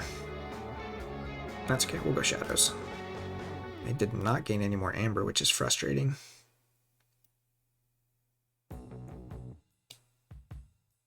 Oh, I get to archive one. It's actually great that they didn't get more Amber. Gonna go ahead and play this guy. Just to threaten with the little Nif. Really glad we got these purges. That makes this Arise play that is probably coming pretty soon here a lot less devastating. I do not mind Brobnar at all here.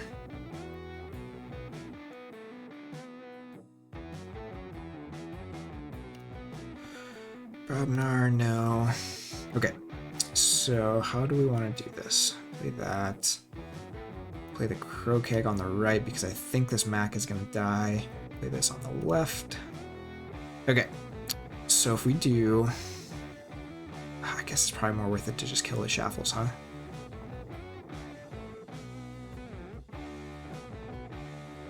Yeah. Just... reap. And then we'll fight with it into the Shaffles. Get a steal.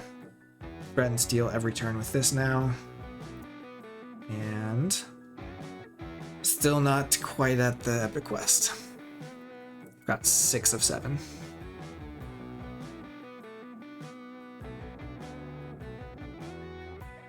Oh, this Brobnar turn could be huge. So much fighting. I gotta get rid of this guy first, though. They only have 1 Amber to steal. Man, 1 more Sanctum card. I don't know how many draw, right? Yeah. Sanctum doesn't draw cards.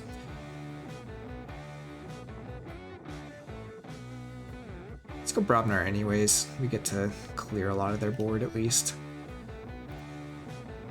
We're definitely holding the Coward's End because of the Arise play.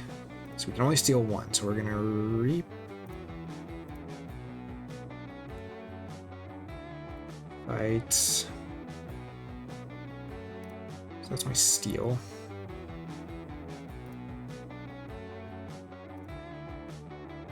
Have this guy fight here. We'll have this.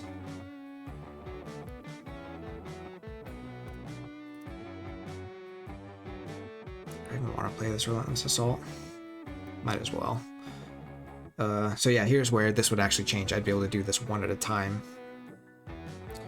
We're just gonna... We'll leave the Rad Penny there. I think we're just gonna fight with 2 of these guys.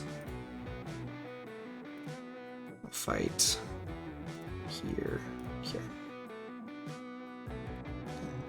Definitely hanging on to that because we know the Dis is coming, and now we've got our 7 Sanctum cards, so if they do not bounce the Epic Quest, we have that play.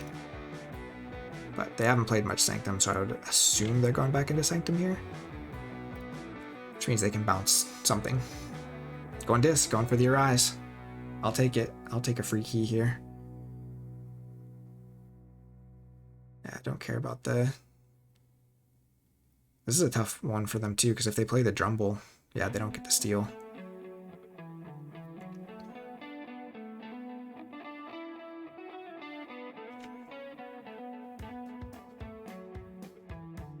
Yeah, they're stealing some, which is a bummer, but We get the epic quest here. We get to restock our epic quest for next turn. I'll give them... Oh, we get the smite too, so we can actually use the steal off of the little Nif. They still have the Drumble. Right? Yeah. Schuler, Charette, Shaffles, Drumble. So, they'll need to go back into Dis to use that though. Sanctum, yes. Yeah, double Prince too. Gosh, this is disgusting. Love it.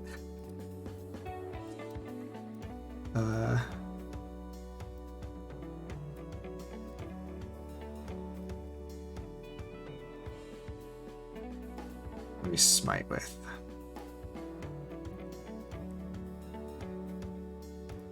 This guy. I do have to pay them 1 to use the epic quest, but that's fine. I'm gonna do it here so that it kills the Shaffles but doesn't kill the Charette, so that I have Amber I can pull off of 2 different things.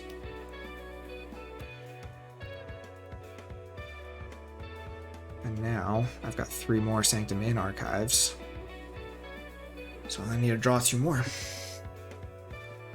And we can just Coward Den next turn, or Relentless Assault if they don't kill the little Nif. I should have played 1 more of these on the other side though. That's unfortunate. Because they can actually have a pretty decent Dis turn here. I wonder if it's worth just swindling.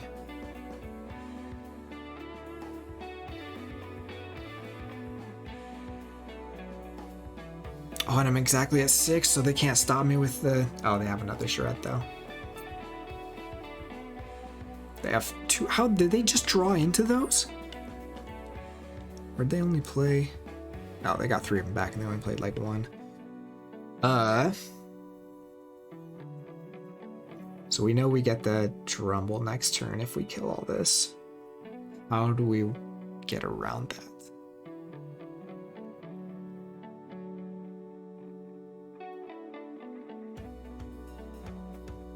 Sanctum doesn't do it. Coward's End puts us at 9, but then we'd have to steal more too with the...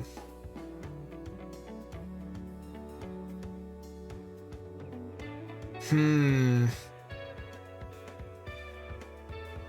don't want to kill this, so this needs to fight into here. Oh, I have to pay him to use the gauntlets too.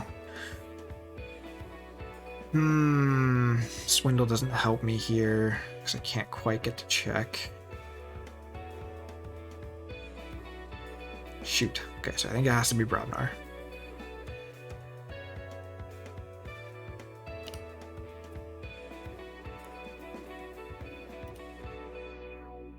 Should have killed this.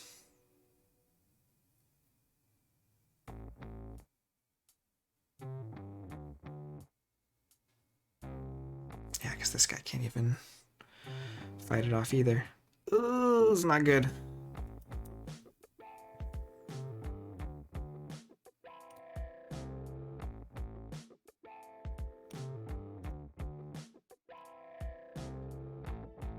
Do I just ignore the gauntlets?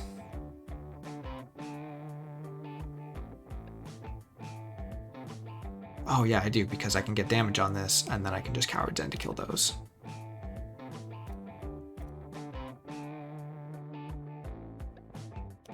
Just Coward's End.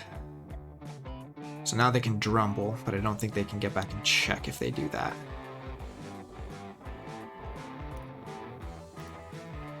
Oh. If they just play Drumble, then I just swindle.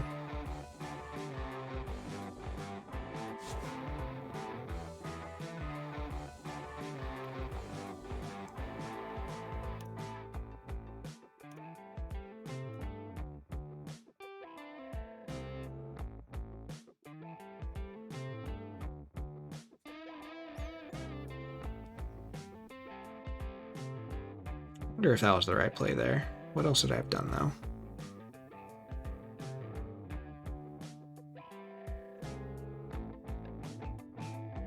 It's fine.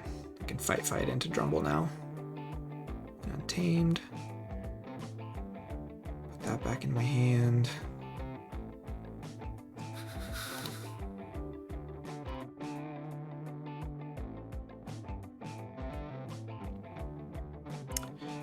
EP or Doorstep. Doorstep would be really sad if they drew back into that, but I might have to risk it. Or I could archive 4 Sanctum cards. Let's try Brobnar first.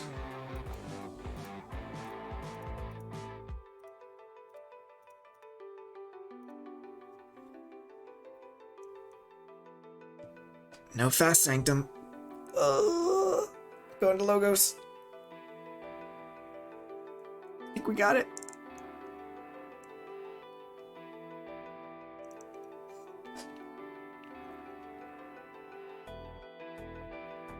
Whew, we got it. Oh man, that was stressful.